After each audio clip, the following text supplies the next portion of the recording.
My one thing is like I minimize all the stuff on Streamlabs, and every time Mm-hmm. you go live, it goes, "Oh, you want to open all the windows up again?" I'm like, "No, I want them all minimized because I have the dashboard over here. Like, just remember the settings because it like resets everything. It's like, oh, here's your chat window. I'm like, I don't need the chat window. That's why I had it minimized in the first place. Stupid. Yeah. I pulled open. I made the mistake of pulling open Streamlabs the other day because it's like, oh, I'm gonna Oh, it talk. takes, Like I'm gonna if go you haven't through and opened it in a oh while, my god, it takes forever. It's like, let's so update bad, things. No, let's so not. bad, so bad. It's worse than Steam. Like Steam has a trouble loading in on any given Mm-hmm. day just because it's like, oh, we're updating everything, but you're like, what the fuck? Let's see. But oh, need to turn that down so they can't, or I can't hear myself on their screen. I know what I mean. It's been a I long know. day. Yeah, I know. I know that one. We did Julie finally decided that she was done waiting. We were going to do the quarter round for the house. Oh, did you do like on the ceiling or on the floor? Baseboards. Oh, that sucks. So, That's even worse. yeah. So Was it quarter we round? Oh yeah, it would be quarter round. That makes sense. so she did like normal, like we had baseboards left up from before and everything, but she added the quarter round because we did the floating floor with Mm-hmm. the puzzle piece floor. And so that was fun. She did one room today. We were able to knock out the guest bedroom, but fuck.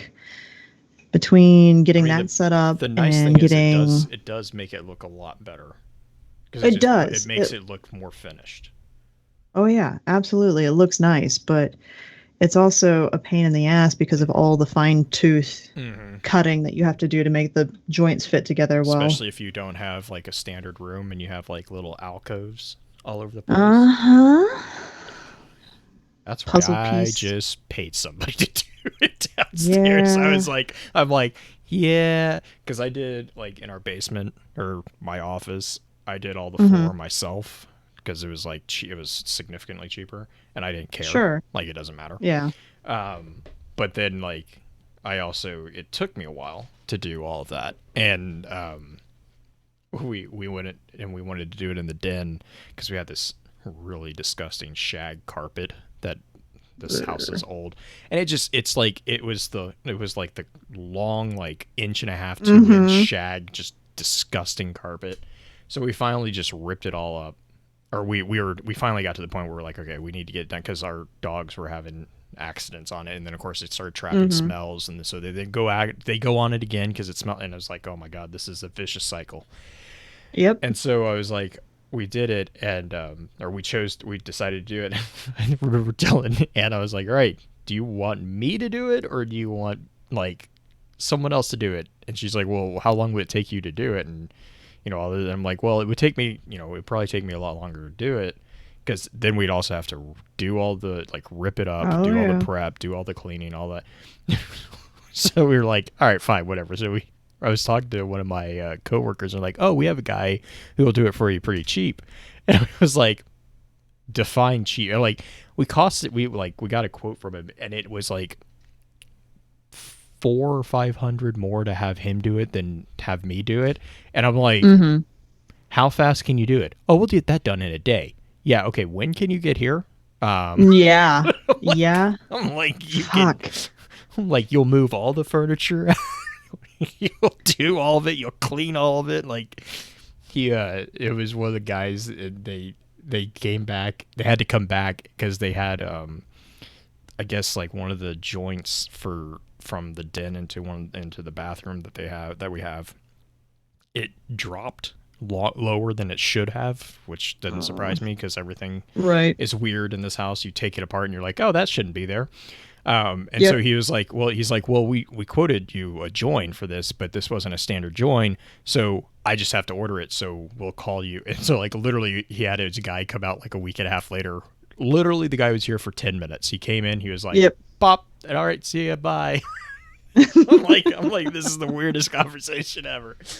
God, I wish. When we first bought the house, I came in before Julie did and ripped everything out by myself. Like I ripped all the carpet, got all the carpet, yeah. the tacks and everything up. All that See, was. I grew up in a ranch house that we had concrete floors. Like we didn't have carpet floors anywhere. And so when we bought this house, it had carpet. Like it had some hardwood like upstairs, but all the bedrooms had carpet, and then like living room, the den had carpet. And I'm like, this is gotta be a problem with dogs. Oh yes. Yep. Hey Ed. Ed's in chat. Doom's in chat. Black Flag is there too. And I have Audacity up. Cool. Let me Dwyer pull mine up as well. Julie's putting down quarter round. We've been doing all of our fixer-upper stuff ourselves. You ready for the countdown? Yes. 3, 2, 1, click. Huzzah. Yeah, Julie. Oh no, huzzah. Yes, Julie's been doing the quarter round in our house. She started that today because I am house sitting for the next 10 days starting on Sunday. So I actually am going to be packing up most of my computer stuff and trekking it across town and setting it up over there, which is interesting. But she wants to be able to work on the house while I'm gone because the noise is going to be kind of intense. Right. So, and I can steal the dogs away. But it'll be good. Oh yeah, because if you take the dogs with you, then they won't be bugged with it. That makes sense. Ooh, so today they were trembling when I got home from work because they don't like the sound of the nail gun. Everything else is fine. Yeah. Saw is fine. Everything else is fine. It's just the nail gun, and they're like shaking and following me around the house. We went into my office, closed the door, turned on Overwatch League for a little bit, really, really loud while Julie was finishing the last nailings, and then we were fine. They were hunky-dory. They were just upset because we weren't sitting down. Right. But yeah, cool. If you are ready, I am ready. You have got way more notes here than I thought we were going to do for this one. I told you. I got to what is it, 11? I was like, I should probably stop. Yeah. That's not even us doing any sort of like theorizing on this. This is all just normal stuff. Listen. I was working on Mars earlier, and I was like, do I want to put all the same kind of thing that blue? No. Well, here's the annoying thing. Here's my one like annoyance with games like Destiny or World of Warcraft or any of the like ever evolving ones. So like I know everyone rags on the Prima game guides, and we'll probably talk about this a little bit in the intro session. But like I know everyone rags on like Prima game guides and all that stuff because whatever. But like from a story perspective, they also have some of like the best little nuggets out there. It's some really cool little things in there. And also they have a ton of like the named big guys like that you probably don't pick up on. They have them all in there. Now there was a couple like in the Prima guide for Destiny 2, there were like, especially for IO, there were some of the world adventures or world quests and the adventures, they have different names. Probably because they were operating on an earlier iteration. Like even in the base game, they had different names. But I was like, I made a comment on there. But like the problem is so Mars was added into the game after base. Well, they never released a Prima game guide other than the base guide. Yeah. And so like I'm like, oh man, like it's like because I really actually there's actually some really cool little snippets about like the different areas. I love how the Prima guides are like, you know, they mix it so that it's a slightly meta explanation. They're like, here's here's the geographical location, but then there's like this little tidbit of like, as a player, this is what you actually should care about. But it's done in a way that can kind of be in game as well. Oh, thanks, Pins. Consume, enhance, replicate. Ow. You all right there? Yeah, I busted my heel open and it's annoying. Consume, enhance, replicate. I did the whole, when you get a hangnail, sometimes you can bite it off before it gets real bad. Mm-hmm. Yeah, did you misjudge it? Yeah, I have a really nice little hole on my thumb right now that hurts pretty bad. Hate when that happens. You're just know like exactly what you're talking shit. about too, and I'm like, it's one of those things that as you're doing it, you're like, this is a bad idea. Yep. It's too late. Goodness. I've been coming here for almost 20 years. Yeah, first OBX. time, which is okay. Nice. I've heard nice things about that area. Nice things indeed. Okay. And I put the link for the folder into the Discord chat, so. Okay. That'll make it easy. Let's throw this over there. Making sure my wavelengths are decent size today.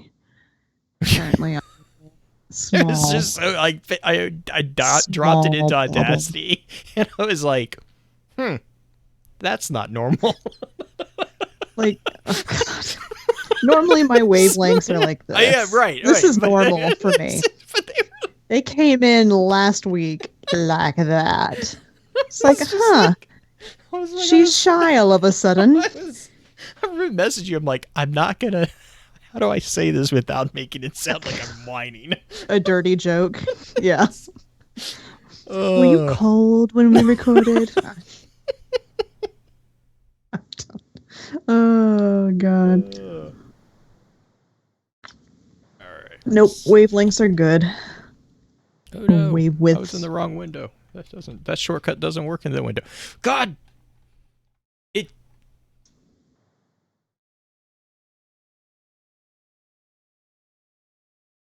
I keep forgetting that Skype hijacks my shortcuts for Audacity. Yep. When I do this, and I go to put a freaking marker in Audacity, and it's like, there's not a marker. Why isn't there a marker? Am I in another window? No. God damn it, Skype. It's the only problem with it. It's the I wondered why only- you were just like, hey, we're getting ready to start, and Blue's like, well, I guess I could. No, I'm not going to do that. Let's see. Skype enhancing your experience. Yeah, it's like, granted, the connection is actually consistent, so I'm not going to complain too much. No shit. There we go. I just have to remember which toolbar it's in, because I'm so used to doing the control M. B. I'm like, come on. Do you use a label track when you're recording? Mm-hmm. Yeah. Yeah, just to kind of help. Yes. All right.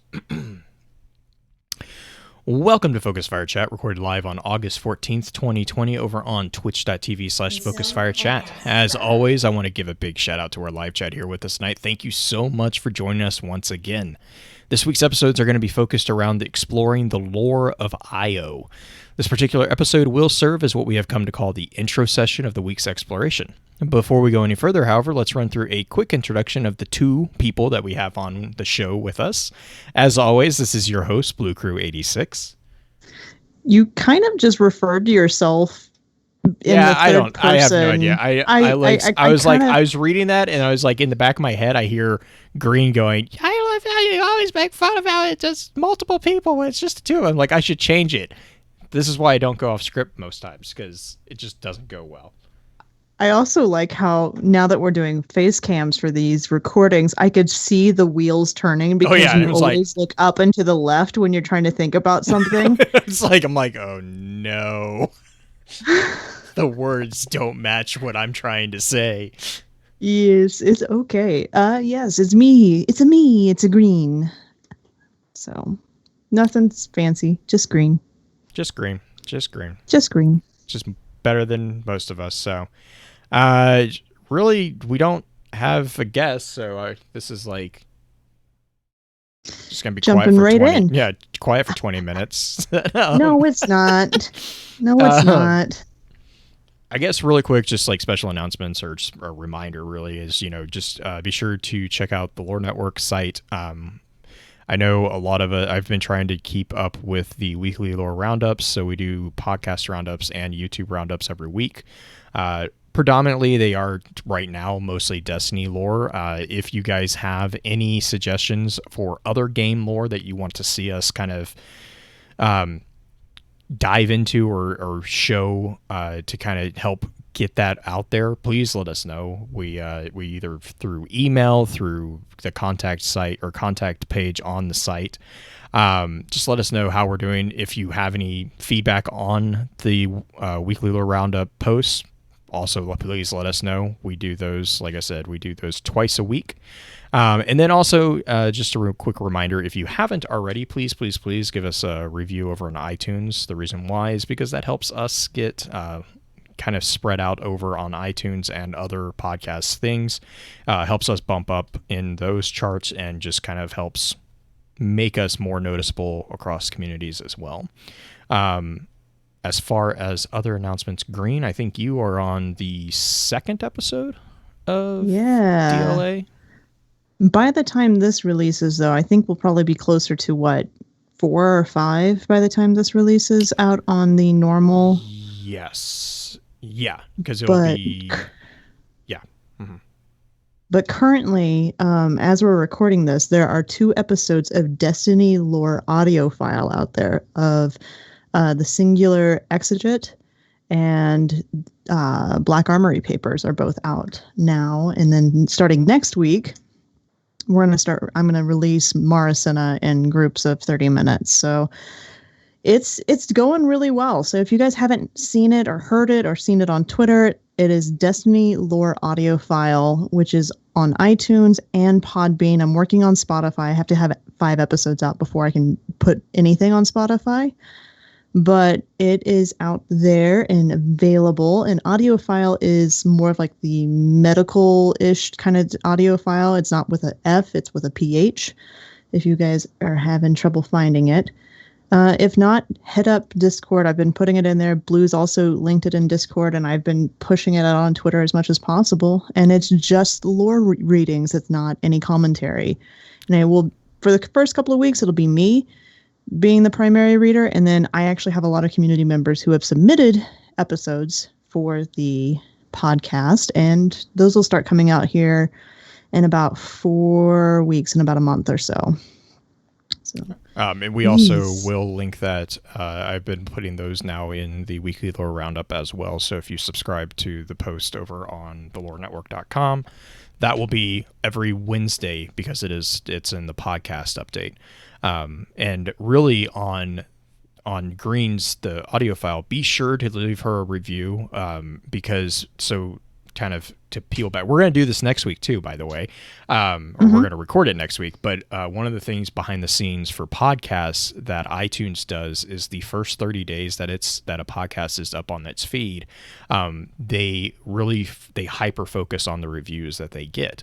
So if we can get Green and the audio file good reviews and a good number of reviews, that will actually really boost that as well. And so it just, the viewing. Yeah. So you can get, I think it's new and upcoming, I think is the category that you can get put into. And if you get put into that via the iTunes logarithm, that will actually put the podcast up on like iTunes front page, which is a huge deal. It would be awesome. And I would appreciate it. It's a lot of hard work, but it's a lot of fun at the same time. So come and check us out. But since we don't have a guest this week, our guest for this week is actually graciously moved into the slot for next week because he had a little bit of a mix-up going on. But we're going to dive into world lore on Io, which I imagine is going to be quite the expansive, if Blue's show notes are any indication, expansive episodes. It's 11 pages long, guys. I did some of the show notes for like this one, and I came back. It was like 5 pages, which is fairly like normal, and it doubled. I was typing last night, and I was like, "Huh, I should probably go to the next show now." Yeah. Listen, between the science check and all the stuff that there's a lot of information about, like, even just IO, like, which is kind of is like one of the smaller areas, I guess, arguably. It's a really fascinating thing. We were kind of talking about this before show, but the cool thing with IO, since it was part of the base game, there's a whole breadth of information, or the breadth of sources that places such as Mars, which is next week. Mars doesn't have the same breadth of sources that I can pull from. And so, like, the one of the things that I was telling Green before we started recording was I really like the Prima game guides for games, and it's a sadness for me when we have games that are ever evolving, because what happens with Prima is they only release those game guides for the very first iteration of the game. Any of the expansions, they usually they will never release like a standalone book. They'll release, if you sign up on their website, they'll put like articles and stuff that kind of break it down, different like campaign, walkthroughs and all that. But that's really not why I like the game guides. I like the game guides because they actually have like some really cool little nuggets as far as the story go. Elder Scrolls, they do the same thing. Halo, they do the same thing. All these games that have very expansive stories, there's some really cool little things. The other thing that the game guide does is it actually does a really good job of capturing the named enemies that you will fight throughout various parts of the campaign. So you don't have to be super aware of, or hyper aware of what you're like going up against. You can focus on just playing the game because the game guide has that information kind of in text. And growing up, the game guides were basically, for those of us who grew up before the internet was as big as it is today, the game guides were the internet. Like that was basically our Ishtar. What was the most used game guide you ever used? I can tell you mine pretty easily. Legend of Zelda: Ocarina of Time. Oh, really? Yeah, it was not for the story because of that godforsaken water temple. Really? Oh, the water temple can just go. Wow. I wore out my Oblivion game guide. I actually didn't. So, like, I'm horrible with Elder Scrolls when it comes to following a walkthrough because the way I play Elder Scrolls is I play until the point at which they're like, okay, now you can go do stuff. And I'm like, all right, I'm going that way. And like, I will just literally take a 90-degree turn off onto side quests. I love there's a little meme that's like, I'm not procrastinating, I'm doing side quests. That's my Elder Scrolls approach. So like I have with those game guides. Go for it. They do a good job of allowing you to like thumb through pretty quickly to find it. No, you don't have that's, to go sequentially. And that's fair. I guess my thing was like with Oblivion and Skyrim and even Morrowind. I don't think they had one for Daggerfall. Now that I'm thinking about it, but like I know they had one for Morrowind. And I think I got it for Morrowind, and I just honestly I never used it. Like I never even opened it because Elder Scrolls from their mechanic standpoints, they do such a good job of already showing you all the trivia, like whether it's on loading screens or within the books themselves or like stuff that you can find in game. They do a really good job of presenting that already. Right. So any of the trivia that I actually found like within the Destiny guide, Elder Scrolls already has like I would argue one of the best ways of delivering that trivia information to a player. Because I never felt the need that I was like, well, I wonder what this is. No, I always was given like tidbits of like, this is I can't remember this is a mud crab. And like, it's like, I don't care. Like, I don't, that's the thing that prevents me from fast travel. This is the most annoying animal in the entire game because they do not move fast, but because they are considered an enemy. They trigger the music and do not Oh my allow you. gosh, that is so terrifying. Oh, God. Because you have other things like bears and trolls that'll show up, but yeah, God. Mud crabs. That mud crab, and he thinks he's a bear, but he's not. Or dragons in Skyrim.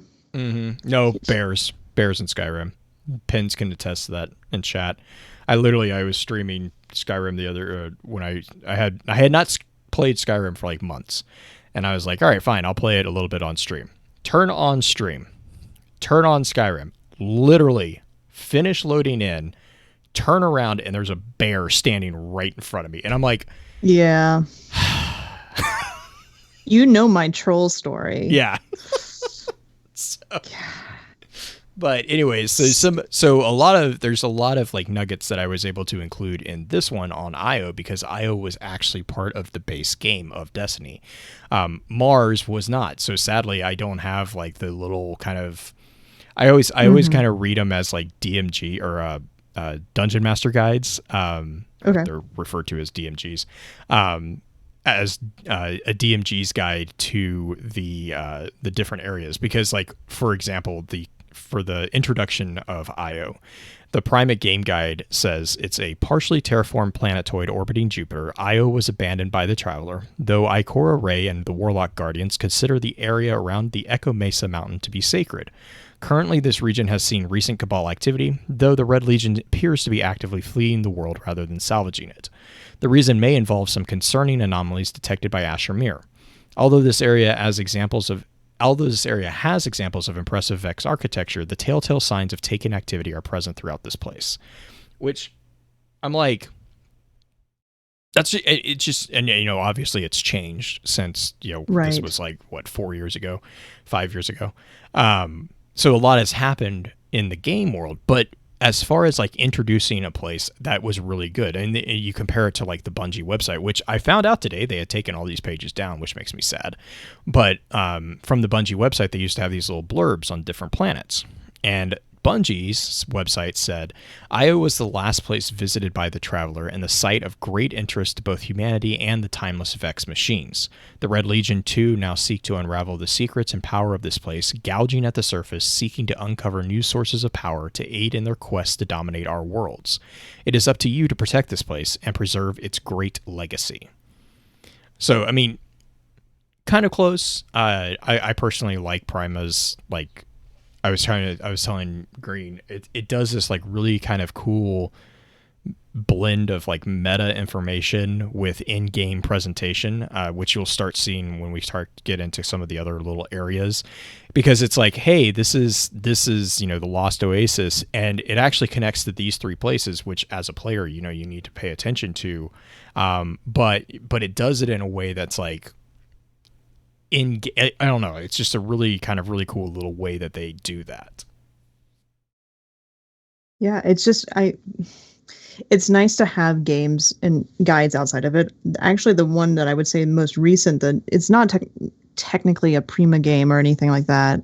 It's the cookbook. The cookbook has a ton of like little lore snippets about Eva, about the city, the civilians, all sorts of tiny things that you wouldn't necessarily get from in-game content or even outside of game content, except for in the book. Cookbook is so good. Also, recipes, they are amazing. Julie and I are working our way through it slowly, though not as slowly as we probably should. We had Le Monarch like 3 days in a row, not gonna lie. Is that the Monte Carlo-esque sandwich? Sort of. It's a croque monsieur. Okay. Which is, yeah. It's kind of like a Monte Carlo. It reminds me, like I saw it and I was like, that's a nope, it's not. Like, it's but it basically a ham sandwich with gravy. Okay. Instead of jam. Anyway. Anyways. So, basically within the game lore, Io has been at multiple points described as being in the midst of being terraformed by the Traveler during the last days of the Golden Age. So it was in process. It had not been fully terraformed by it. So that process was actually interrupted by the arrival of the darkness. We saw this with the Last Days of Kraken Mare lore book. That was when the Traveler abandoned the moon, moving to Earth for reasons that are still not really fully known. So in the current game world, Io is a space that is still charged with the energy of the Traveler. And you can see this with the terrain being littered with all these massive fossilized figures of unknown organisms which resemble things such as trilobites, ammonites, and other dinosaurs from Earth. And it's a unique geography because, again, it was in the process of being terraformed. It was never actually fully finished. So like all this stuff is still like raw energy, which is where you get the Red Legion coming to kind of mine. Yeah, it's like mine, I think would be the best way to do that. During gameplay, the primary contact for Guardians on the moon is a Jinsim scribe by the name of Asher Mir.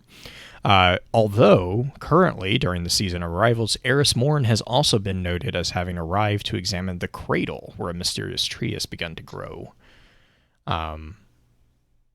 I don't know. Was there anything other than that before I jump into some science facts about it? Ikora was there during the original campaign. That's where she fled to, was Io. But beyond that, there really haven't been any other vendors or anybody of major note there besides enemies. Rasputin, technically. Yeah, the bunker. That doesn't make any sense. I'm going to be on that high horse until somebody from Bungie explains it. Like, I just, the train, the subway. The subway is just it's just the funniest thing. Like, I'm fine with the bunker surprisingly being there. It's the subway that I have a problem with. I just love the fact that where that bunker popped up, I was like, really? That's okay. Like, all right. Same as the moon bunker. I was like, it's a very big door. One, yeah, I mean, at least with the moon one, though, they actually had like they had the ground like erupted or whatever. The Io one was like in the middle of the road. I was like, yeah. We failed our perception check every time. But just like real quick, some real science, because, hey, guess what? Io is actually a real place. It's also known as Jupiter 1. It is the innermost and third largest of the 4 Galilean moons. Those moons are Europa, Ganymede, Callisto, and Io. We'll get to why they're called the Galilean moons in just a second. I bet you can guess why. It is the 4th largest moon in the system, with the highest density and the lowest amount of water of any currently known astronomical object within our system. It is named after the mythological figure of Io, who was a mortal lover of Zeus, I know, hold your surprise, and a former priestess of Hera, which is actually where the story took a very tragic turn, by Simon Marius in 1614. However, the moon itself was discovered by Galileo Galilei on January 8th, 1610, along with the other 3 moons of the Galilean moons. Even though it has the lowest amount of water, it is one of the most geologically active objects within our solar system, with 400 plus active volcanoes on its surface.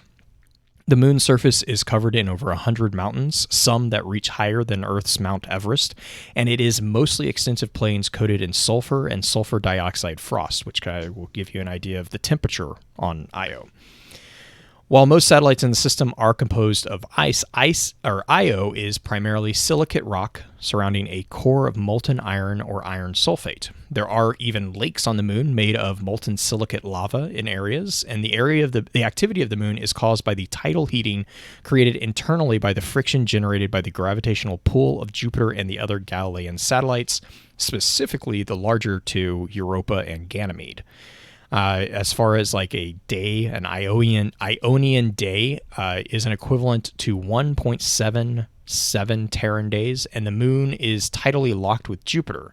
So what that means is, whereas normally a moon would spin, it's same as like the Earth spins, rotates, and when it rotates around the sun, because of the proximity to Jupiter, it does not actually spin.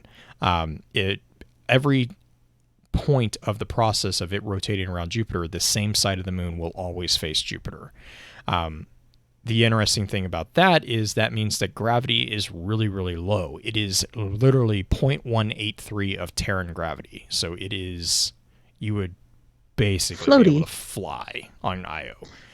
Oh, you would still fall, but it would be very, you'd very be slow. Falling like a warlock, gracefully falling. But the thing with Io in particular, if you think about how large Jupiter is, and it still has a quote unquote day, that means that Io is traveling around Jupiter quite quickly in order to make its rotation. Yeah, because I mean, a day is because the day would be, it would travel around Jupiter in 2 Earth days, which is, I mean, that is a pretty good pace. It does have an atmosphere. It's very, very thin, and it is actually about 90% sulfur dioxide. So you'd need a breathing apparatus.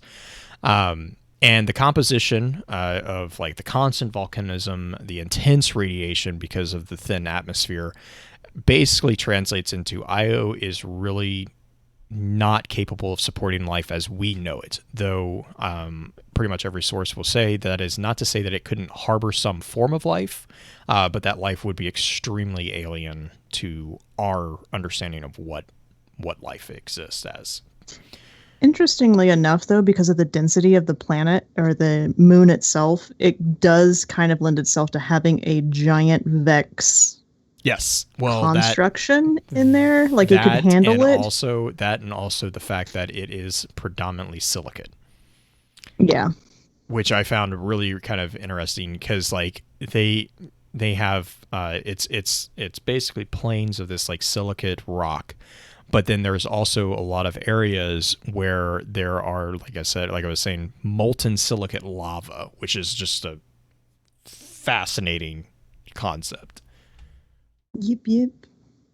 I think we should take a quick break to let our first ad go through for Robots Radio, or actually, depending on it, I have convinced a few of the podcasts within the Lore Network to send us ads soon. Mm-hmm. Those of you who are in the Lore Network who are listening at the moment, I'm looking at you to get those to me sooner rather than later. I'm calling you out on the show. Please do so. Anyway, getting back to the ad, and we'll be right back. And we're back with more on Io. We're going to talk about specifically, I think now more about the types of lore that we've gotten from Io about Io, or about things that have happened in that vicinity. The primary books that we have actually, I think, just came out this season. Yeah. Both Singular Exigent and... The only books that we have on Io, we have entries, but I don't think we've ever had any books, so... Yeah, I mean, we've never had any books related to Asher so heavily, right? So we have Singular Exigent. There was Stolen Duress and Intelligence. Egress. There was Stolen Intelligence, but no, that was Secondary Connection. Sorry, he was referenced. He was mentioned in reference to Eris, not supposedly. Correct.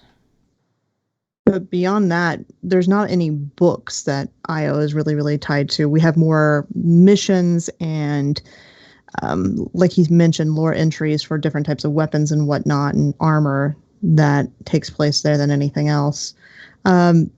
Singular Exigent has a really... how would you describe the Io role in that one particular? In the Singular Exigent? Mostly, I mean, like Io, if we're going to characterize Io, it would be really as the backdrop, I would say, with that one. Duress and Egress, it's even more so because funny. Duress and Egress. Yeah, Duress and Egress is an amazing book that everyone should read just for the sake of the redemption of so many hated characters in the Destiny lore, especially Brother Vance and Asher Mir. But like, Duress and Egress also take place on all the locations that are being sunset, whereas Singular Exigent kind of really focuses on Eris's journey to and kind of her research at the Cradle. So like Io is prevalent in the sense that, you know, it's the environment in which the story is taking place. You get some really cool, like, I liked it. I think Seth did a really good job with that one, because you see like this side of Eris that we surprisingly haven't seen before. She's like she's doing like experimental cooking, which is really funny. She gets pissed at a Titan because she won't bring her a pineapple. And okay, the pineapple thing. The story with the pineapple and Singular Exeget is so funny because you find out that the reason why this Titan's even up close to her is because they're basically spying on her. So it's like, it's the question of, is Eris, it goes back to the age-old question, are you paranoid if that paranoia is correct? Right? But the whole reason she wants a pineapple is because she found a recipe for fried rice with pineapple, which sounds delicious. Like a coconut rice with pineapple sounds amazing. Like I would eat that.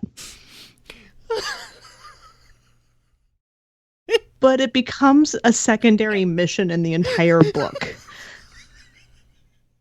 One of the funny things about this season with each week's mission is you actually get a snippet from almost every single card in this book. Mm-hmm. Every time you activate the seed at the end of the mission, the interference mission, you're getting a tiny bit from that card. But it never mentions the pineapple, though those are some of the best actual spots in the card because they're so funny. I love both of these books for very, very different reasons. It's not paranoia if they are actually out to get you. Well, they weren't out to get her. They were just spying and trying to figure out stuff. Anyway, Duress and Egress is another funny one. And Eris makes a showing there, too. Yes. But Asher, like, especially the second entry, where Asher's like, you know what? I'm going to go into the Pyramidium. And it's like, that's the third one. Or is it the third one? Is it So this first one, he shoots the pyramid and like determines. He determines that the item or the rocket. Isn't that the one where he's like, "Oh, you come and sit on my doorstep and do something this interesting"? He did old grandpa on the front lawn bit in the first entry. Second entry is his really awkward almost date with Eris. That's right. Yeah, he brings out. I think it's like a whiskey. It's a type of liqueur, like golden liqueur, and he has like two glasses cups with him.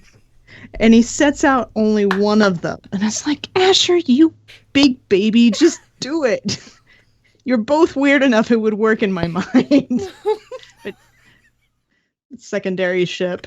Most people are shipping Eris and Drifter. Oh my gosh. I think it'd be funny. They're technically quote unquote cousins in their mind, but whatever. Yeah, I mean, I just love the entry. The entry to that one is Ashermere cursed his way across Dio. Yeah. Well, and then the third entry you mentioned where he goes into the Pyramidion and then raises his hands to the lake, the improbable lake that we never see. Inverted lake that is upside down. And he brings it down, is what it says, I think, if I remember. He reached with both and he brought the lake down. I'm like, wait, what? Yep. Not to mention that he just strolls through the Pyramidion. He kills hundreds and hundreds of Vex. Yeah. Destroys them all. Yeah. Asher is more of a vamp than we've ever given credit for. Yeah, the entry that stands out to me is he destroyed the first 100 Vex, then the second. A Minotaur roared into being before him, and he crushed its Radiolorian heart in his metal fist. He climbed forward over their clawing limbs. He slipped into the cooling row of their dead fluid. Like, so don't get Grandpa mad. Because Asher's. Oh yeah, he uses the corpses of the Vex to trigger the Vex plates. I forgot about that part. Oh, yeah, I did too. He stands on the gates and he says he was prepared. He piled their broken corpses on the plates and then continued inside. I love it. Oh my god. I love it. So other lore entries that we have for IO actually have more to do with the different gear that we've gotten, as well as adventures and missions that we've talked about. You listed a few of them in here, but I don't know if I necessarily want to go through them until the advanced episode, because we've got pilgrimage. The Vespulacer was the one that I still don't understand what the hell is going on with that one. Yeah, that's the Sparrow. Mm-hmm. But that one's really cool. It's partially related to Rasputin too. Yes. So, but let's see here. I'll tell you something about IO. No, really, you won't find this anywhere. I remember once my partner and I were lost for a week straight in a canyon on IO. We weren't eyeing one another like turkey legs or anything, but it was close. We were running out of rations.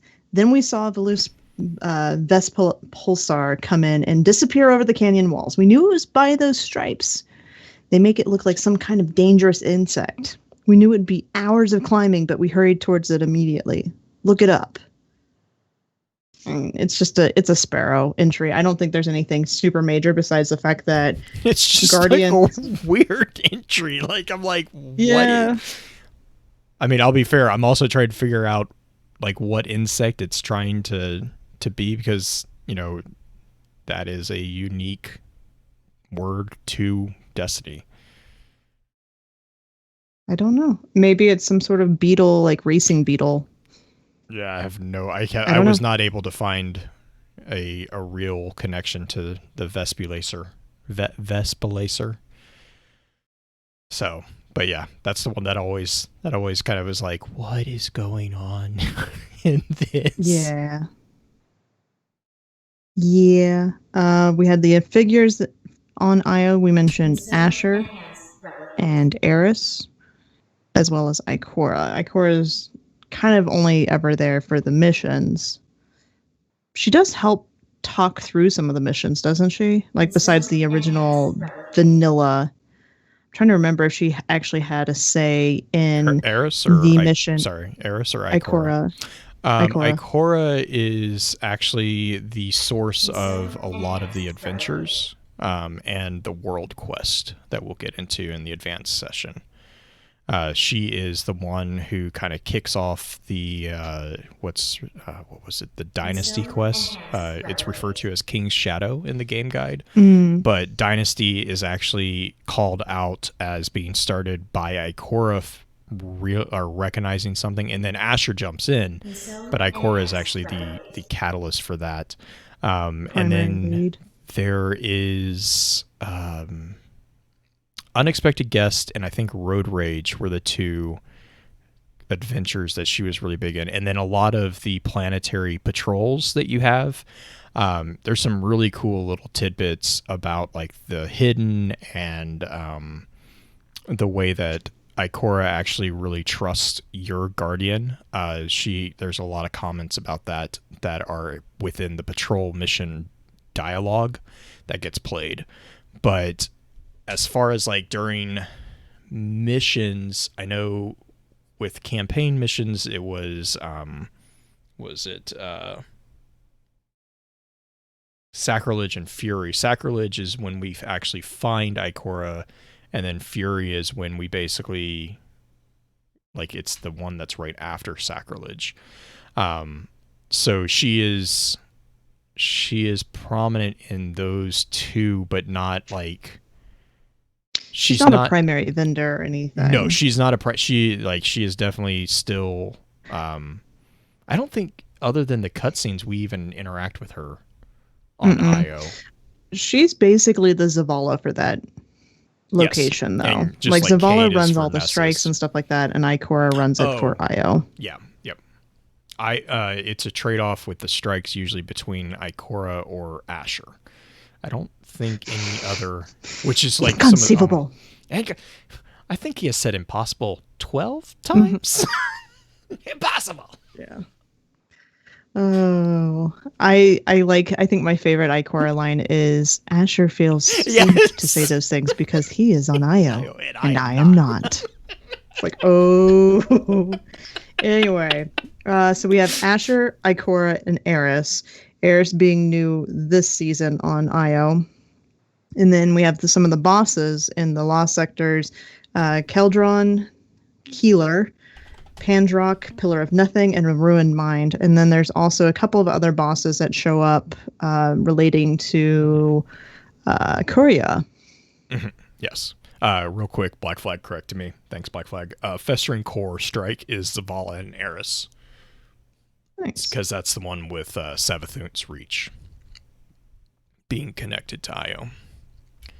Gotcha. Locations on IO, where we have a couple different primary locations. We have the Cradle, which is the most important one that we're seeing this season. That's the one where when you first spawn in with Ikora during the very the Sacrilege mission, where she's standing on the side, she's looking out towards the Cradle. It's also where the giant pyramid ship at the moment. Then you have Echo Mesa, which is the one, I would say, is it the top side or bottom side of IO on the map? I think it's the top side. Because Lost Oasis is part of Echo Mesa. Echo Mesa is like the whole thing. So Echo Mesa is like that whole, all of that. The landing zones within Echo Mesa are Lost Oasis, Giant Scar, and the Rupture. So Lost Oasis is the one that I believe is right across... Or no, Lost Oasis is in the top. The Rupture is right across from the Grove of Ulantan. And then Giant Scar is the... Pyramidion area? No. Well, is it the Pyramidion area or is it the Giant Drill? I think it's the Giant Drill. I can't remember that one, but yes, there's Echo Mesa is like the whole map is called Echo Mesa. Right. And then there's different components. Is the Cradle, is that the place that looks like where the Traveler was sitting? Correct. In the skybox? Okay. Which is a really cool skybox. I love that particular skybox. Yeah. So then we get into the Lost Oasis. The Lost Oasis is easily the largest sector on the moon. It contains a good deal of tiny caves, alcoves to find, taken foes scattered across the open mesa plateaus, and half a dozen ancient and gigantic trees now frozen like stone. The two biggest have an underground tunnel linking them. There are roads around the perimeter and a river bisecting the general area. This is also a hub where you're maneuvering to all other sectors on Io. So I like Lost Oasis because it has a lot of tiny areas that are very rarely used, but they often will have things like scannables in there, or there'll be like a lost the golden chest. What are those? Planetary chest. Those will be in some of those different small areas, so it takes a little longer to find them, I would say, on Io than others. I know that Zavathune's eyes have shown up in a lot of those same little caves and alcoves too. Yeah, each of the sections on Io had 5. It's been a while since I ran through these. I think there was 10. Oh gosh, man, what was it? I can't remember. But I think each section on Io had at least 5, because then the Whisper had 3 or 4. I can't remember. Like I said, it's been a while since I had to pop all those. Black Flag corrected me again. Lost Oasis is across from Ulantan, and Rupture is where Asher is. Giant Scar is where the Cabal equipment is located. So I flipped those, as I do. But actually, real quick before you go on, that little paragraph that you just read, that's from the Private Game Guide. That's what I was talking about. I love how that ending is this is also the hub that you, when you're maneuvering to all their sectors in Io. I'm like, that's really cool. I like how they they buried game information into the summary of that piece. Yep. The Grove of Ulantan, you want to talk about something that has a lot more lore to it than what it initially... But only if we whisper it. Seems. Well, not even just with the Whisper mission. Isn't there an adventure that goes into that one as well, where you're fighting the two sides? Yeah, there's been quite a bit actually kind of flowing through the Grove of Ulantan as a lost sector. it was. I remember when everyone first found it. I remember everyone was like, "What is this?" Because it was it was a nod to the fact that whenever when Titans die or when they face their final death, they're buried in the wall, which is a creepy picture. But when warlocks die, they are brought to Io because it is a sacred place for them. And so we have within the lore scattered throughout, there's actually references to the burial of Ulantan and how like the various different characters kind of were like, I think it was Cade who even made a comment about he showed up for it. He didn't really want to be there, but he was either meeting somebody or he had something else that he was doing, but like he showed up for it. So because Io is a sacred place for the warlock guardians, whenever one of them falls, they usually there's a tendency for them to be brought and, you know, put to rest, if you will, on the moon. It seems like it would also be around the area of the cradle because that is, you know, the Mecca, I guess, if you're going to equate it to an actual place. It would be that would be the equivalent. It's like, you know, this is the place that you journey to commune with the traveler or whatever. It was with Albios. Oh, Albios, yes. Albios and his weird lanterns. So after the Grove of Ulantan, which has lots of different missions and events going through it, whether it's the Whisper mission that Blue initially found recently, or the missions where you're fighting and you're seeing the two different sides, the Taken, I believe it's the Cabal boss and the Vex boss, both there. Beyond that, we get into the Spine Burrows, a secondary sector that is accessed on the eastern perimeter of Lost Oasis. Spine Burrows is once a tranquil cavern with some interesting ancient fossilized remains. And honestly, Io is just full of these little fossils all over the place. There are a few trees that are dead. The only trees that seem alive are the ones that show up in the mission when you're getting your next super. Back in the, what was it, Forsaken, when we got the third super? Oh, yeah. You did a mission on there where you had the light tree, essentially, from the Traveler show up in a few different locations. It looked a lot like a tree with silver wings. What? Sort of, except for this one also had a lot of darkness with it. The thing that was really kind of weird about that one was the light pieces that you're picking up were feathers. Yeah. So that was always kind of the thing that I loved. There's the Terabase Charon, which is where the Cabal are on that area. The Wraith Mines, which is also kind of within that area with the Cabal and the Terabase. Then you get to the Rupture. I'm going to kind of speed through this a little bit. So if there are a few of these locations you want to talk about more, because you wrote in all the Prima guides, little things in here. All the guides.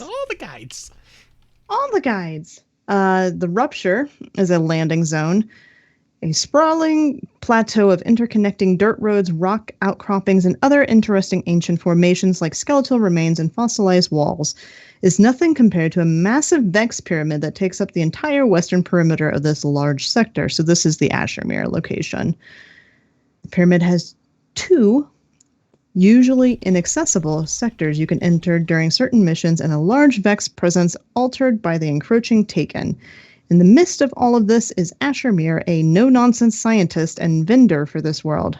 Expect major battles between Vex and Taken forces as you search through Vex architecture and a natural Mesa cave near the eastern perimeter. So the Rupture has Rasputin's bunker, Pyramidion. Currently, the contact event is alternating between Io and Titan. This is one of the locations that it is in as well.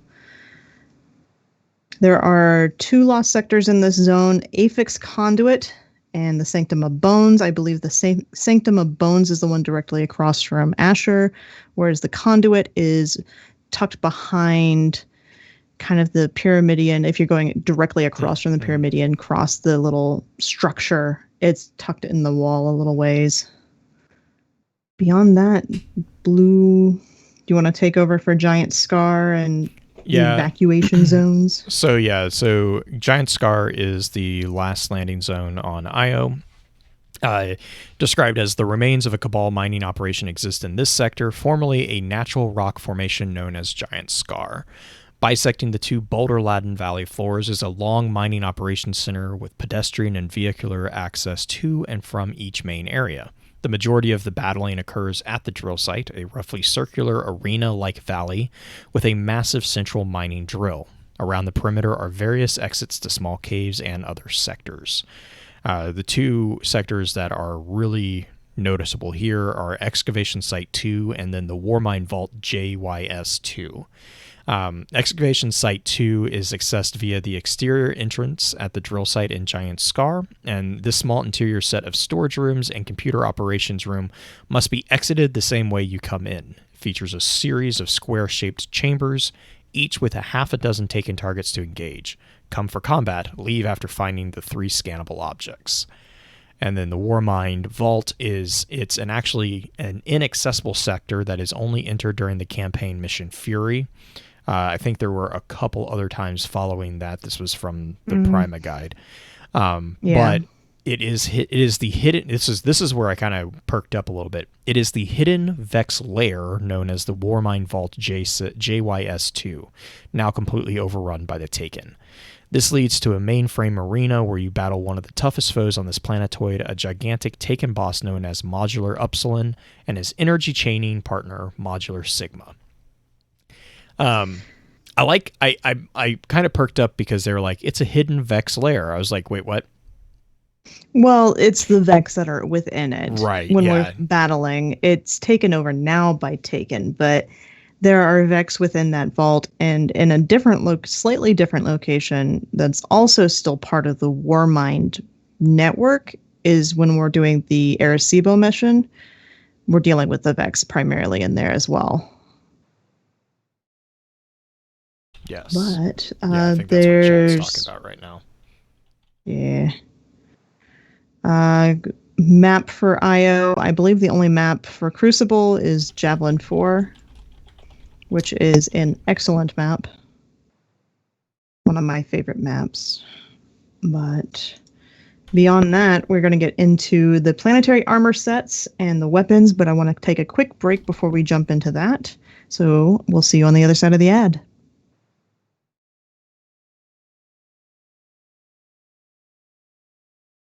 And we're back with the planetary sets as well as the weapon sets and armor sets. Jensen Knight set. One of the best looking sets in my opinion for the hunters as far as planetary sets. Definitely going to miss that one. I don't even remember what the ones for Warlock and Titan looked like, because I know the Jensen Knight for the Titan looked pretty good too. I don't remember the Warlock, but they did re-release them as Shadowkeep armor. That's true. So that's true. Kind of are still relevant. Yeah, I mean, they're pretty. They're pretty. I love the chest and arm like aesthetics they have going with it. Do we kind of want to talk about what a Jensen Knight is for anybody who may not necessarily know? Do we know what a Jensen Knight is? We know what a Jensen Scribe is. You can kind of, because like even that term is a little confusing because there's a Warlock group of Jensen Scribes, but then there's also the Awoken Jensen Scribes, which is that's what I'm interpreting it as the scientist-based ones from the Awoken storyline, which would make sense with the Asher Mir connection since he is a Jensen Scribe. Do you think that the Awoken were the Jensen Scribes that set up the Warlock versions?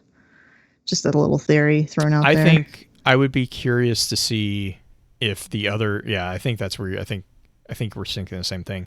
I would be curious to see if the Jensen Scribe Warlocks are all Awoken. It would make a lot of sense to me.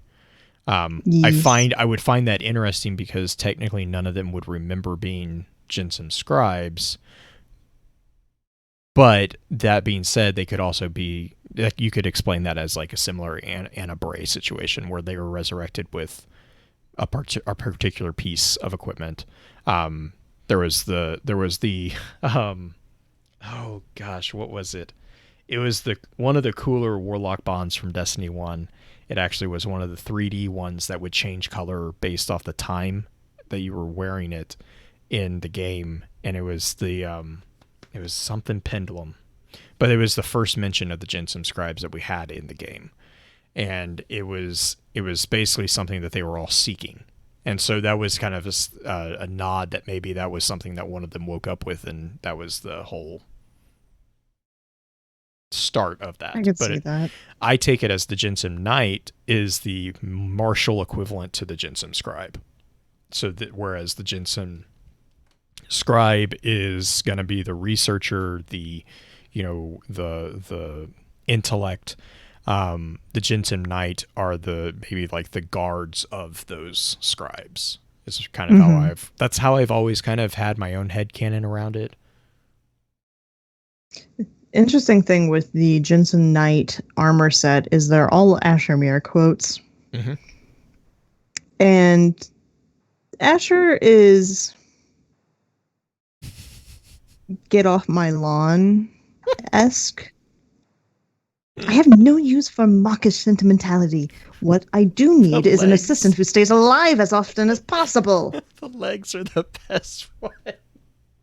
Congratulations on finding your true calling in life. You have been an adequate assistant.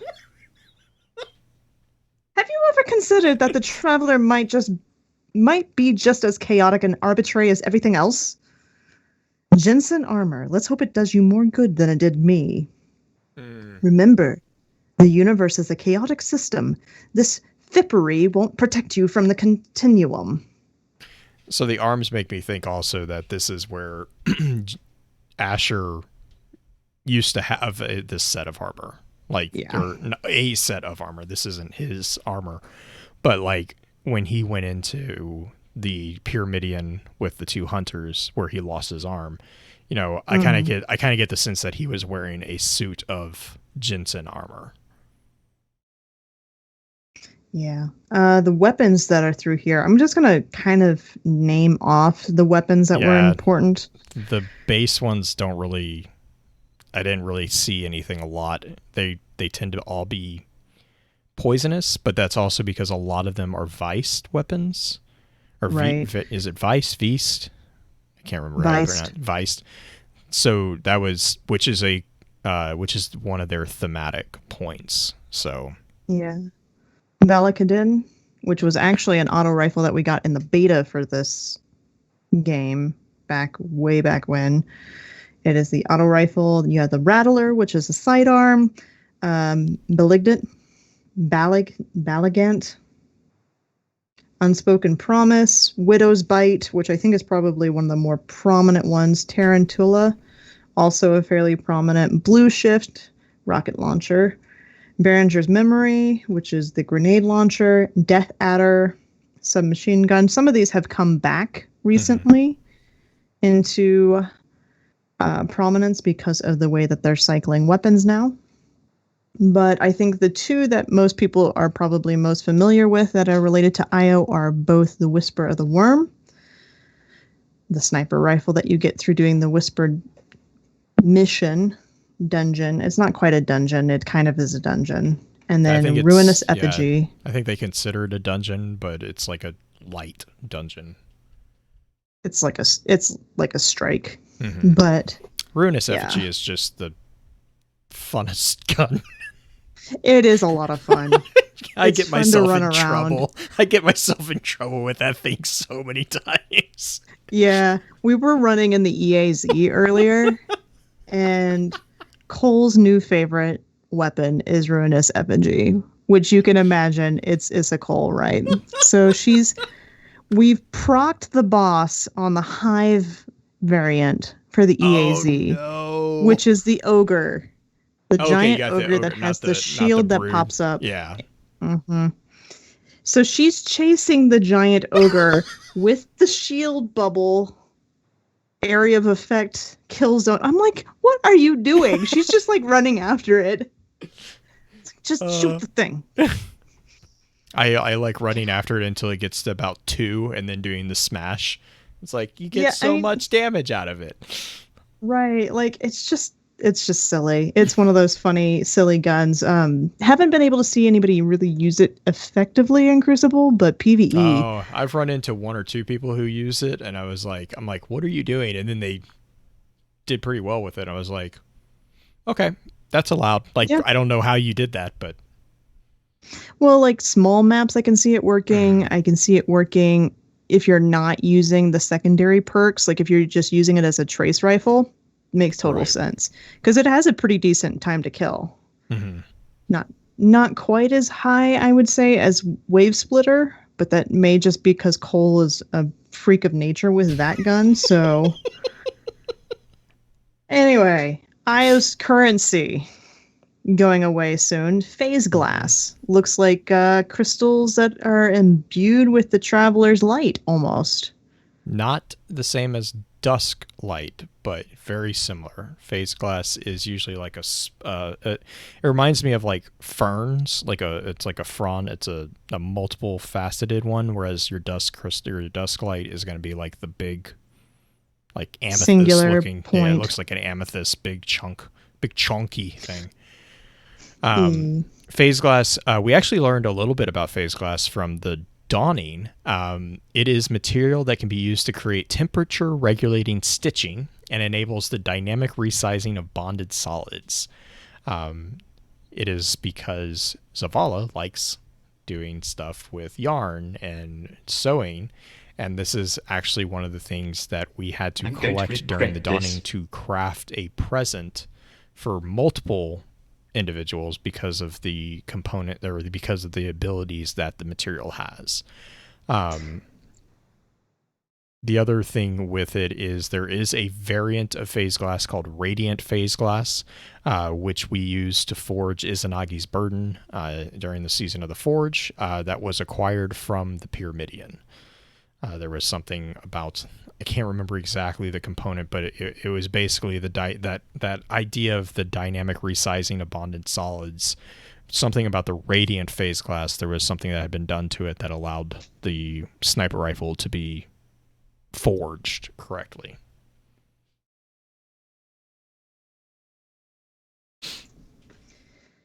And don't forget the most important currency, the IO token. The tokens?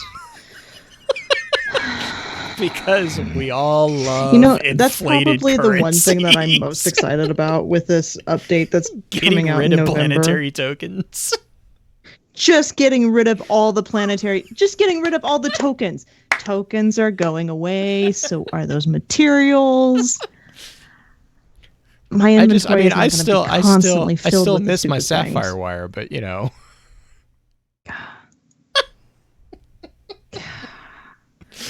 Okay. The main ghost shell really is just the IO shell. It's a season 1 shell, common. It's a green shell. Really, every single planet had one of these planetary shells. As far as jump ships and sparrows, the predominant one that stood out was the Vespulazer, which we already talked about. There was one that I'm remembering that I didn't write down, and I'm kicking myself for it because there was one that actually comments on Asher's fear of leaving IO, and I'll have to look for it real quick, but that it is I think it was an exotic jump ship that was talking about that.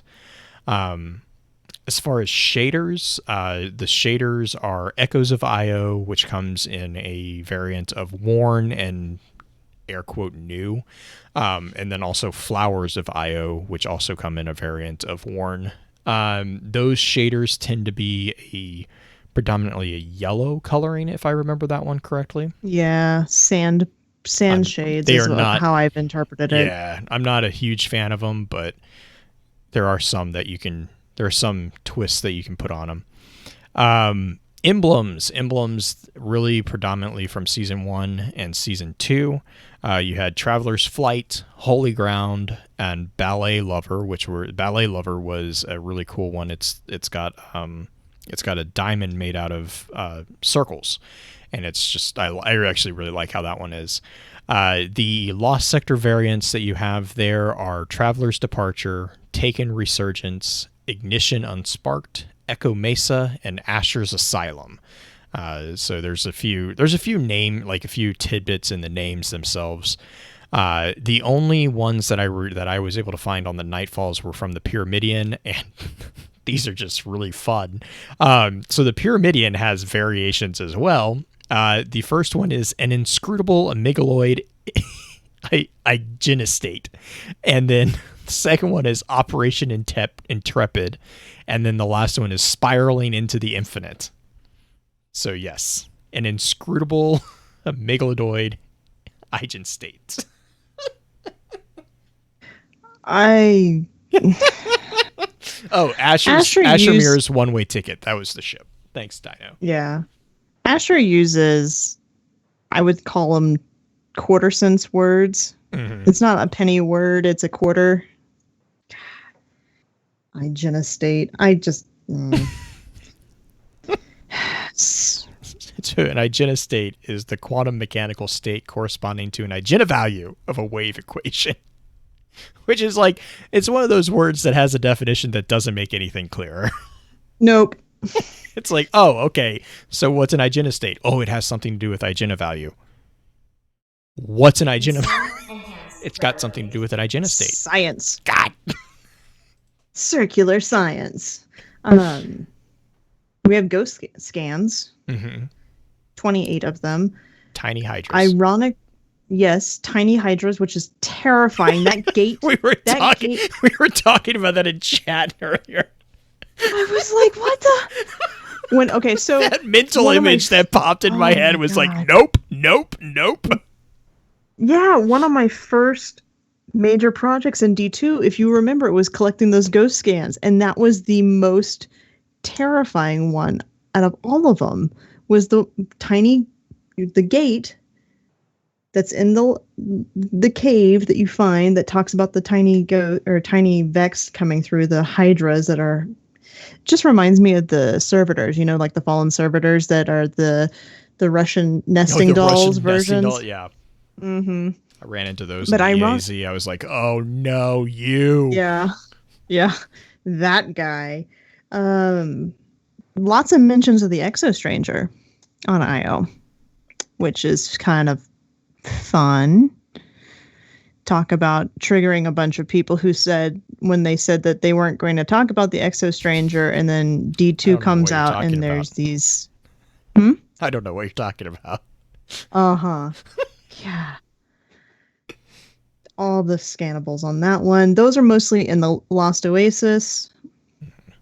I think the funny one there is the one that confirms that ghosts are capable of hearing beyond what the humans or guardians can hear. Which is like...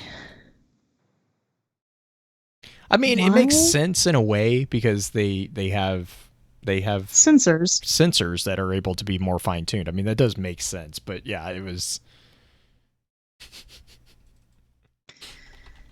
Spine Burrows had a few scannables in it. Mentions that the Vex are the radiolorian fluid. We actually had confirmation on that the Vex are not the machine aspect of it. It's the Vex milk, so to speak, is the actual Vex. And then Carving of a Line from As I Walked Out One Evening by W.H. Auden. That one I'm going to let you talk about, because that's the poem. Oh yeah, it was really just the which one was it? It was I think it was In the Burrows of the Nightmare Where Justice Naked Is, Time Watches from the Shadow. I think is the one that it's actually a pretty decently sized poem, so I'm trying to remember which line it was. Real quick, give me 1 second. go on, and I will jump in when I remember which one it was. Okay.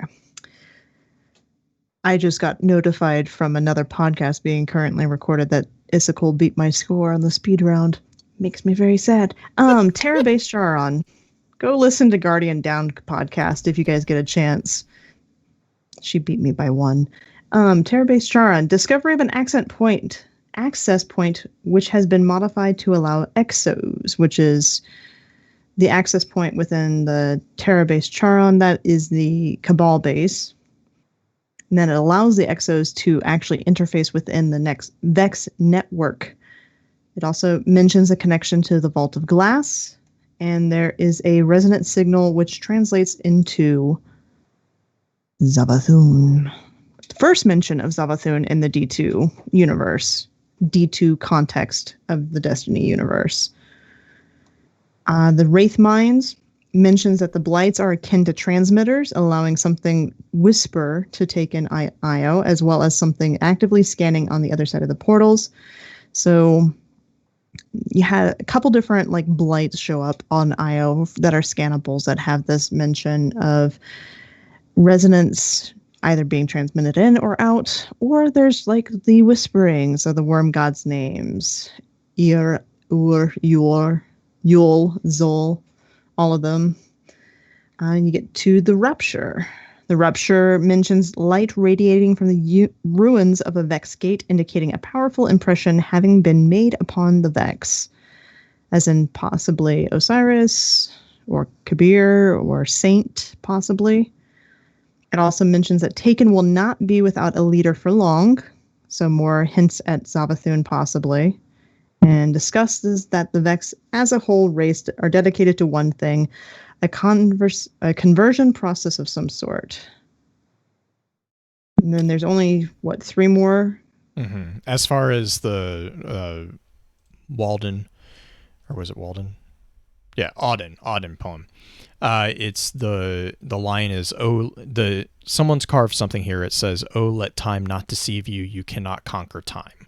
That is from the As I Walked Out in One Evening, as Green had mentioned, but the full, I guess, stanza would be, "But all the clocks in the city began to whir and chime.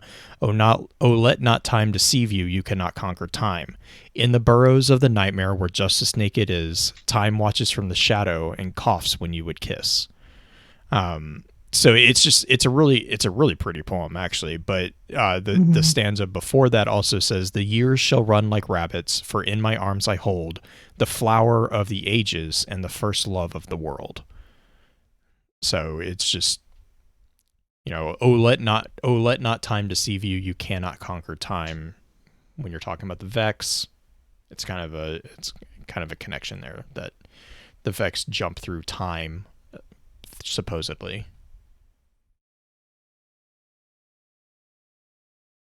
Giant Scar. The location there has a few scannables, but it mentions Vex gates as transportation portals connecting Mercury, Venus, and Mars, which would be nice to go back to Venus soon. Mm-hmm. Excavation site number 2 has taken blights which serve as communication portals to the Ascendant Realm, which is also whispering back another mentioning of the blights. So there's a few different locations with that. Not a ton of extra information there, just more of hints of there is a new bad guy coming, which we know at this point. Beyond that, though, I think that's pretty huge amount of information for the intro session, and we have hit our 20-minute mark for the next segment. Would you like to wrap this episode up and switch over to the advanced episode? I think that would be. I think in the advanced episode or advanced session, we'll jump into obviously the missions and the quests and adventures. There are some really good ones. Yeah, there's some really good ones in there. So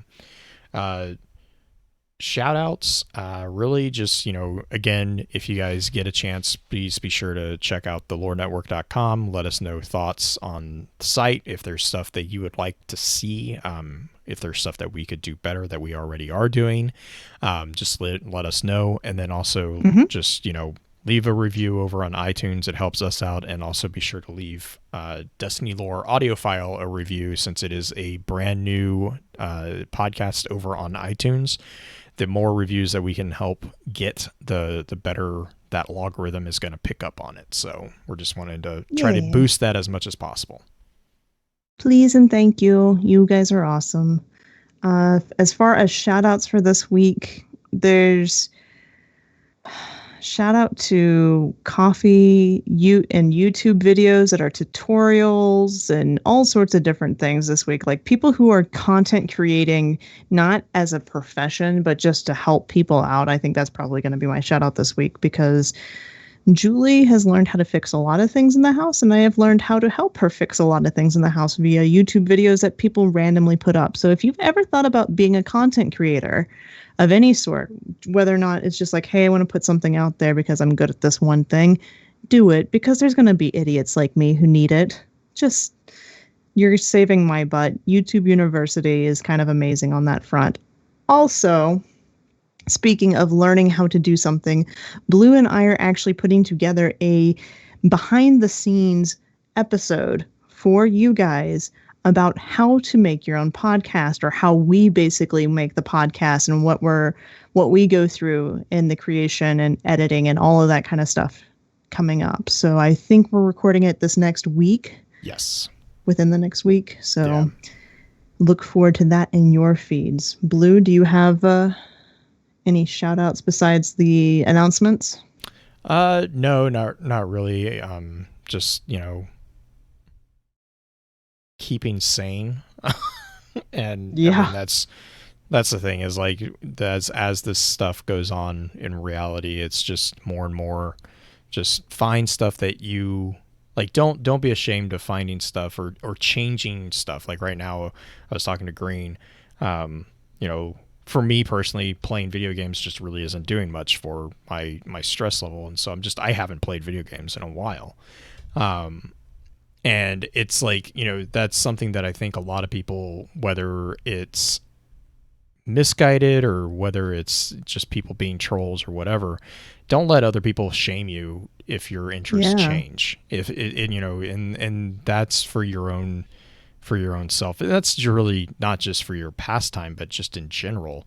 I've seen, as the whole lockdown goes on longer and longer, people are going to go through a lot of transitions from a mental level, and that translates into your interests are going to change, and that's okay. That's not something to be ashamed of. So, just a big shout out to people who are supporting and helping other people who might be going through that and trying to figure that out, because believe me, it's not as fun for us who are changing interest as it is that people who we used to hang out with. They're like, well, why aren't you doing this? It's like, there's nothing there anymore. So just patience. People just have patience with everyone. Be kind if you can. And then, as always, thank you for your time. And until next time, remember, with wisdom we conquer, stand strong, stand tall, and keep exploring. And I'm going to go get a bit more water. Yeah, I'll need to do that once we get back. Figure out where... Oh, my add label. That's what I need.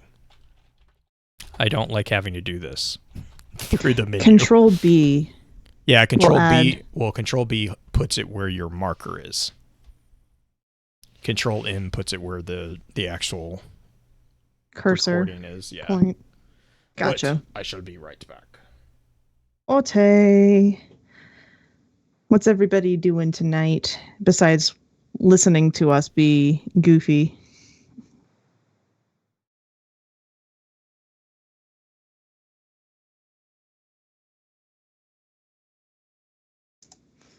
Pens, you have to head to bed. Have a good night, Pens.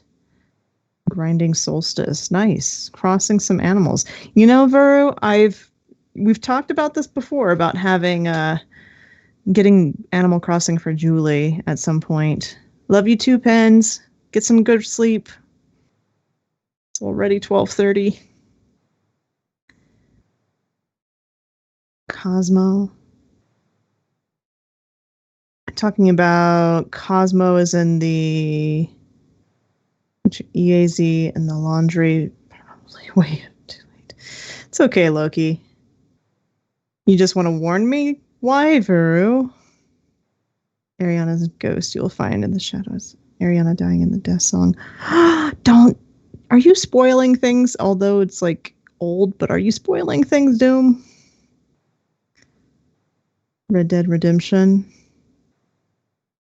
Yeah, I'm a bit of a completionist right now as well. Though at the same time, I like for a while there, once the season started, it's like, okay, I'm gonna get all my shit done that is going away. All the planet stuff, all of that. And the only thing that I am missing is the fucking rocket launcher from the Mars Strange Terrain strike from the Nightfall. It's like, God, stupid RNG. Stupid RNG. I need to get that one from the pit. She'll be more... Okay, so story, Veru. More attached to her Animal Crossing neighbors than to you. So, talking about neighbors, here's a fun story for you guys. I live in a condo type house, essentially, and our neighbor who is directly below us, I'm actually standing on top of her bedroom at the moment in my office, is not a kind person. So having neighbors that are friendly might be good for her psyche. Exodus quest will give you the rocket. Oh, really? I'll have to go back through and see if I can even get to the Exodus quest. Nightfall gear, I believe, is part of the second half of the Exodus quest. I'll have to go play through it again. I went through and got all of the memory fragments that were missing, because when I did it on Xbox, I didn't transfer it to my PlayStation when the cross gameplay started happening. So got the one from the pit a week or two ago. Help me get the Ghost and Xeno done. I have not gotten Xenophage. I know it's a good gun. I just never finished that mission. Can never find nice people to help me with the pit. I could help you with pit. Pit's not bad. It's Traveler's Chosen. What's part of the Traveler's Chosen quest? Force Reboot will give you the rocket launcher. I can be on PC, Ginger. I have all three. I was actually supposed to help somebody do a prophecy run the other day, and they ended up canceling on me. Later half of Exodus is part of Traveler's Chosen. Oh, that'll be nice. Duress and Egress. Gotcha. When do you guys think we're going to get the next step in the Exodus quest? Because we only did the first step at this point, right? So we had the first one on all the different planets. We should have 3 cycles of it if it's following the book. End of Solstice. What's up? I'm just talking to Chad about the Exodus quest when we're getting the next step of it. Oh, yeah. Because we should have 3 cycles of it at least. Traveler's Ornament. Traveler's Chosen Ornament will be sold September 8th. Nice. Burrows asking you about Avatar, and I'm going to step out with that. I didn't see it on the Netflix, so it hasn't started yet. I'm very upset about it.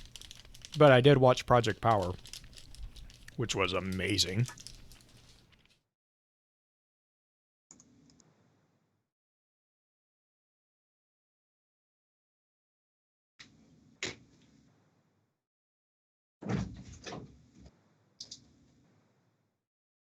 Oh yeah, I finished The Last Airbender. I'm waiting for Korra.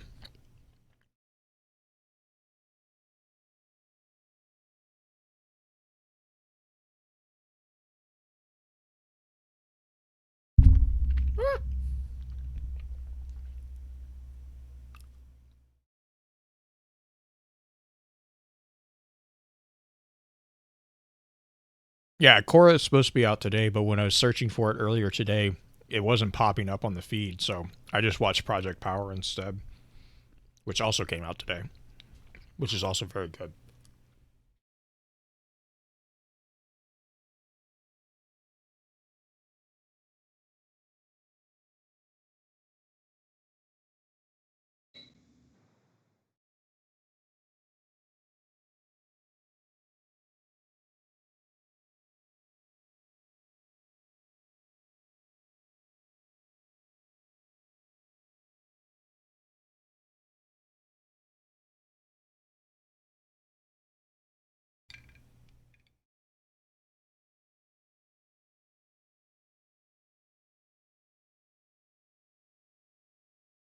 Mm-hmm. I could see that, having watched it now.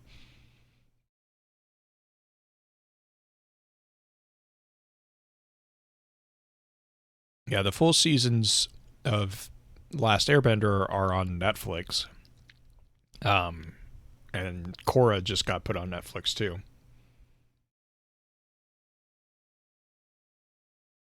Yeah, reading the comments though, I'm not sure that was completely 100% on the studio's part. Like reading some of the ways that they were talking about it, I hesitate to say that the studios are the problem.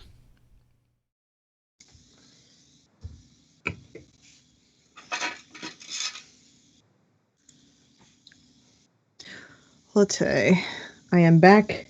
I have a paloma. Have you ever had a paloma? A dove?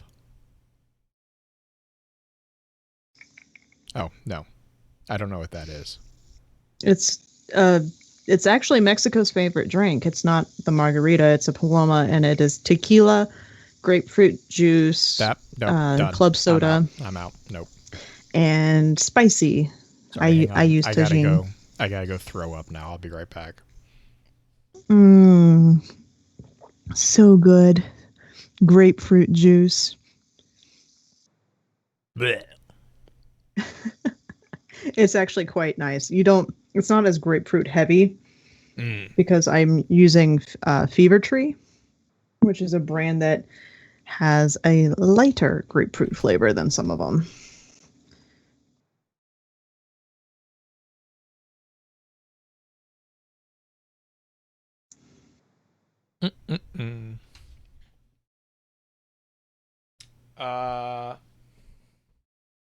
Yes, that is a loot. It is a Loot Crate shirt. I don't even realize half the time what shirt I'm wearing.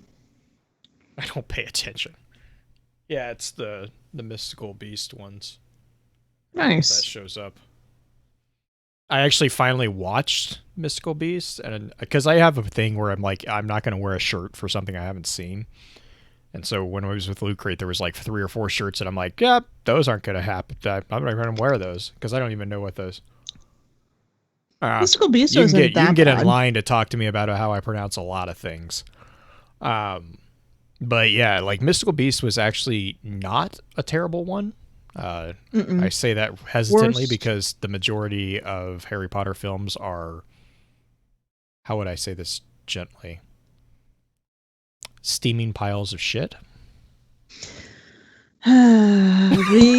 The thing with Mystical Beast that actually was most frustrating to me was the Johnny Depp aspect. That's all.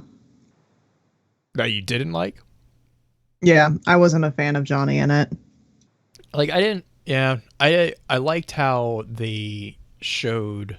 I don't know. I appreciated how they showed things not dealing with the God save your child, and actually like how the rest of the world kind of operated. There was no hesitation in that.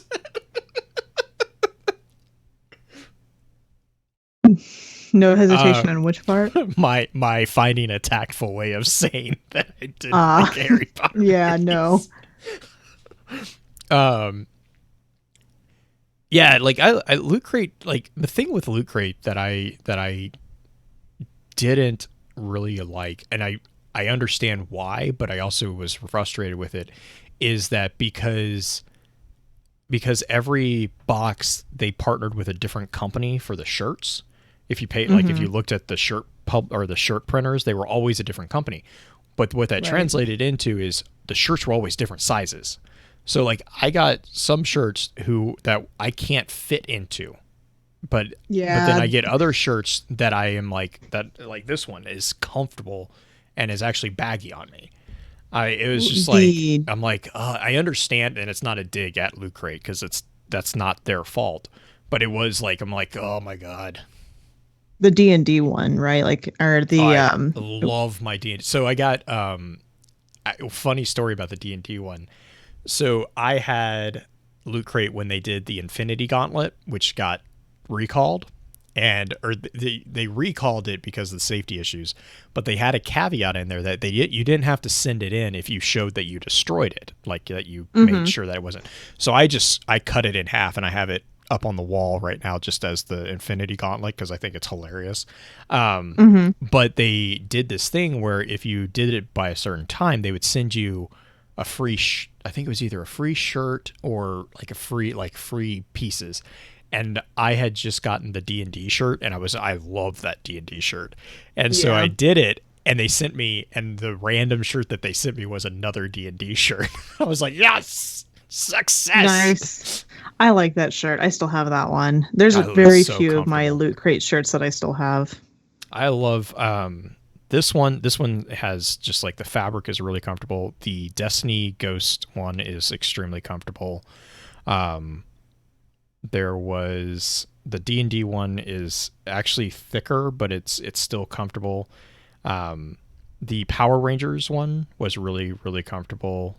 I think, was it the Optimus Prime one is the same material as this one. It's like super light. Like there's been, I think there was a Cade 6 / jump ship one that I think they did. I think it was Loot Crate that did that one. That one's super comfortable as well. Like why did you have to destroy it? The oven mitt was not to par with the temperatures. Not at all. It would melt around your hand, and it was. I can't remember exactly who designed it, but Loot Crate basically, as soon as they found out, they were like, "Yep, nope, this is done." Yeah, it was really thin. Yeah, it was just fabric. It wasn't actually meant to be used with hot things. Like you couldn't even use it as not even as a pot holder. You couldn't use it as a trivet. Right. Yeah. Like no. I literally have it hanging on my. That's why I keep looking over here. I literally have it hanging on my wall, and I remember getting it, and I'm like, I'm not going to use this because I found it hilarious. But then they came back and they emailed it. I think it was like a week or two after they sent it out. They emailed it and it was like, yep, nope, don't use it. And here's your options. You can either send it back. And I think if you sent it back, you got something. But if you could just show that you destroyed it, which basically is like cut it in half and take a picture. But yeah, no. Yeah, the Optimus I think I Prime actually still have my Infinity Gauntlet somewhere. Mm-hmm. It's such, I love it's like I would show it, but it's like all my computer stuff's right here, so it's over there. The other thing that I have from them that I absolutely love is the Harley Quinn hammer. Because back, I don't know if they still do it, but back like 2 or 3 years ago, Loot Crate, when they would send you the crates, you could actually take the crates apart and remake them into stuff. So like they had the Transformer one back in the day was you could make a Optimus Prime semi truck out of it, which was really cool. They had the one that made Harley Quinn's bop. I can't remember what it's called. The hammer that she always, like the giant hammer that she carries. It's a smaller version of it, and I have it actually hung up on my wall between the bows that I have because it's just I found it hilarious. Great, it's a Firefly Patch. Yep, I love the Firefly Patch. A lot of the patches and the pins they did really well. I love every single patch and pin that I've gotten from Loot Crate. The pins when they shifted from the little cheap aluminum pins that were to the actual pins. Yeah. Like I was like, oh my gosh. And then so like for the longest time they had the Loot Vault. So even after I had stopped my subscription to Loot Crate, I would still go get the pins from the loot vault, and now they don't have the loot vault anymore, which makes me upset. But like that's how I got a lot of pins, and then Pins actually was getting rid of all his Halo from the legendary crate, so I got all those from him. It's just like they're really well made. Do we still have a loot crate code? Yes. I just haven't looked at the website in a long time. I have to update it because robots got us a new one. Gotcha. But yes, we technically have one. Hang on, let me see. There's so many different kind of crates now. Well, like there's a Marvel crate, yeah. Wizarding World, Loot Gaming. Like, well, and my problem was with Loot Crate was there was a rough patch for Loot Crate, and I think my understanding is that they've kind of gotten back up on top of things, but like with the legendary crates that they were doing, are you actively seeking those pins? Excuse me. I like the push pins mostly because I'm a collector. And like once I find a particular thing that I like I can collect, and I can actually like I like having something physical. So that's like challenge coins, pins. I'm not a big fan of the pop heads, just because the figures they usually take up too much space. Is my one thing with them. But I do have a couple of them. I have the Vanguard pop figures on the wall over here. But like pins, I don't know if you guys could see it in the camera. Like right behind me, there is one board, and I have 3 of them right now of pins. And so I like them. They're just easy things to collect. Gamefly was the thing that they just got us over in Robots, which I did not even know that thing was still around. I think they just updated their style of what they're doing. I'm like, I blew me away that thing was still I was like, man, that's a throwback to Blockbuster right there. Right? Funko Pops are like the little figurines. I actually have one in my closet. This is a bobblehead version. Yeah. So like the little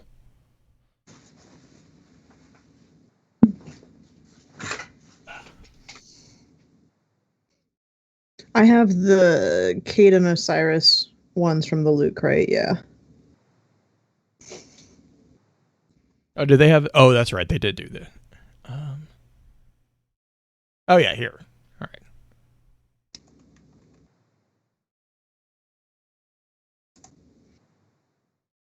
I'm going to send this to you so I don't forget. Okay. Thank you. Oh, did you see, who is it talking about collectors stuff? They did the, God, it's like Numbskulls. Numbskulls design did the rubber duckies. Oh, yeah. Osiris I have like stuff. no interest in getting any of them, but they just crack. They have, I think they have like a Shax, a Sweeper bot. But I'm like, I'm not gonna get one. But pretty sure Cole has the Shax one. Not gonna lie, I'm pretty sure she has that one on her desk. There's actually when I saw them, I'm like, oh my god, that's hilarious.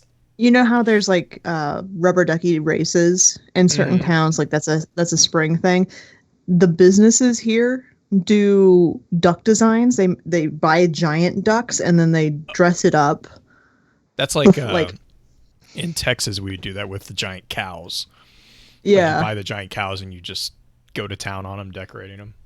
Right. Well, the giant duck is still basketball size. It's not like a ginormous. Okay. It's nothing like that. But God, yeah, when I worked at the shoe store, they had converted old boots into like different hats and all sorts of weird things for it. But I could see like them racing, like designing their Shaxx version or having a Shaxx duck being massive and just racing down because it's on the river. Yelling the entire way down. Mm-hmm. Throw more grenades, Guardian. Yeah, no, I will say that I would love to have them come out with some more of the ghost shells, like the vinyl ghost shells. I love those. Problem is that there's so many different styles and designs of the base shell that it would not even the base, like the generalist shell. I think those are the only ones they've ever released besides they have Cade's Sundance. Ghost. They have Sundance, the generalist shell, the Lambda shell, the Kill Tracker shell. There's one other right, one. but There's one, like the Hunter. There's the oh yeah, the Hunter, the Titan, and the Warlock ones. And then there was the one way back at the very start, the Frontier shell. That was one. Right. And then they also have the Alexa shells that is the Dread Explorer. Right. I think it's those are actually, are they still really cheap? They used to be like over $100. They bounce and back and forth. Like I got mine for $15. Yeah. But they bounce so basically what happens is they'll bounce down to like 10 or $15 and then it'll surge in selling and they'll go right back up to 140. And so but then it'll go like months and then because no one will buy them at that price.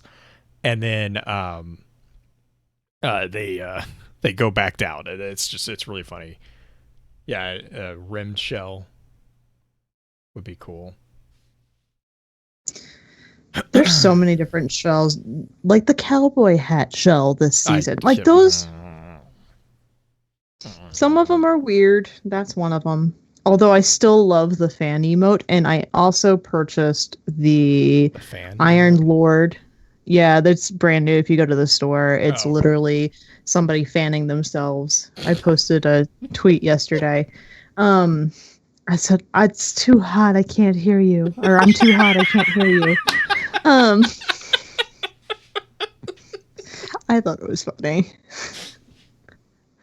But the Iron Lord, and actually, speaking of somebody who enjoys the Iron Lord stuff, Lux just showed up in chat. The Iron Lord finisher move, you actually take the iron axe and cut whatever you're doing in half. It is amazing. I had to buy that one. Most purchased emote probably ever. Do you use it more than your Anna Bray finisher? They're both equally used. I have them both favorited, so they just go back and forth. But now I'm more excited to see the axe come down. I like the Sate 14 one, just because it's just like the random headbutt. Yeah. Yeah. No, it's just really funny because you'll have this really delicate finisher with the Anna Bray one with black backflip and the hand toss, and then all of a sudden just this axe. May have enjoyed that one too much. But we should get into the second. Yes.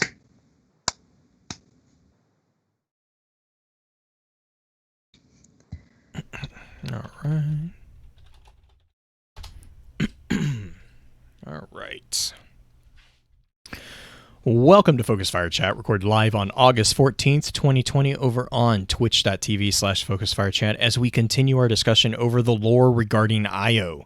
This particular episode will serve as what we have come to call the advanced session of the week's exploration. Congratulations to those who've signed up for a deeper dive. Before we go any further, however, let's run through a quick introduction of who all we have with us on the show. As always, this is your host, Blue Crew 86. And this is the impressed that you didn't mess it up this time, Green-Eyed Music Lover. I just went with what I have written out there because I just was like, it still works. It still works. I'm done. I'm done. It's fine. It's just fine. It's just fine. Blue. It's the blue and green show. It's the turquoise show. Oh, gosh. Yeah. We need purple back so we can have a rainbow. Anyways, just real quick reminder. By the time you guys hear this one, it will be Friday. So the most recent weekly lore roundup for YouTube will have just come out. Please visit the site, check those out. Let us know how we're doing or what we can do better with them, or if there is a particular content creator that you would like us to include on them. That website is thelorenetwork.com. And then also just another reminder, as we kind of were talking about in the intro session, to leave us a review over on iTunes. You don't have to give us a comment. Just a star review helps, but obviously comments are really helpful for us because that helps us get better, not just for our show Focus Fire Chat, but also please be sure to go and give a review for the Destiny Lore audio file, which is a new show that Green has started. Since it is still in that honeymoon / grace period on the iTunes logarithm, as many reviews as we can get her started with, that makes it that much better for that system to read. So just a quick reminder for those two things. Green, did you have anything else as far as special announcements? Just subscribe to Destiny Lore audio file on either Podbean or iTunes at the moment, working on Spotify. That one will come out in a couple weeks, most likely, but be sure to hit the subscribe button for that one because it's going to be a weekly release of just lore from the game as within the book. So it's going to be different readers. Sometimes there might be repeat books eventually down the line if I have multiple readers who are like, I have a really good interpretation or I get this really awesome deal. So you're going to get to see lore presented just as it is. Not a lot of commentary at all. It's just the lore and a lot of good voice actors on this one. So it's been a lot of fun. You'll get to see, I have Infested Potato working with us, if you remember him, as well as a few other content creators out there. So cool. So recap real quick on what we talked about earlier this week for those listening to the podcast. We pretty much just touched base on all of the overarching things that you can find in IO, whether that be location, vendors, items themselves, emblems, shaders, armor, weapon sets, all that. We also kind of dove into some of the different way of telling the information about that, especially with regards to like the game guide versus the website versus the in-game lore. So yeah, that's where we started off with the intro session. We'll continue that trend. This particular session, we're going to look at story missions predominantly, probably, followed by planetary adventures. We're probably going to spend quite a bit of time on planetary adventures, especially one particular planetary adventure that I know Green is going to talk about.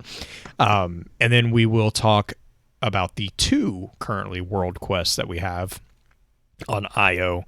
And then if we can get to it, the strikes and the air quote dungeon that we have as well. But so kind of a full load of stuff there. So we're just gonna jump right in. If Green, you think that's a good let's intro. do it. So the first story mission that we encounter on IO is the story mission of Sacrilege. Now, this is the 10th mission in the base campaign, so it's probably been a while since any of us have played this one. Real quick, the Prima Gamer Guide describes the intro as, Ikora Ray has reappeared on this moon, where the secrets of the Traveler are yet to be uncovered. However, the Red Legion forces have certainly mined the area for both materials and information. As you arrive, a Cabal fleet is leaving in a hurry. It is only after a recontour across the strange alien rock outcrops and into a series of caverns that once served the Cabal that the true terror of Io is discovered.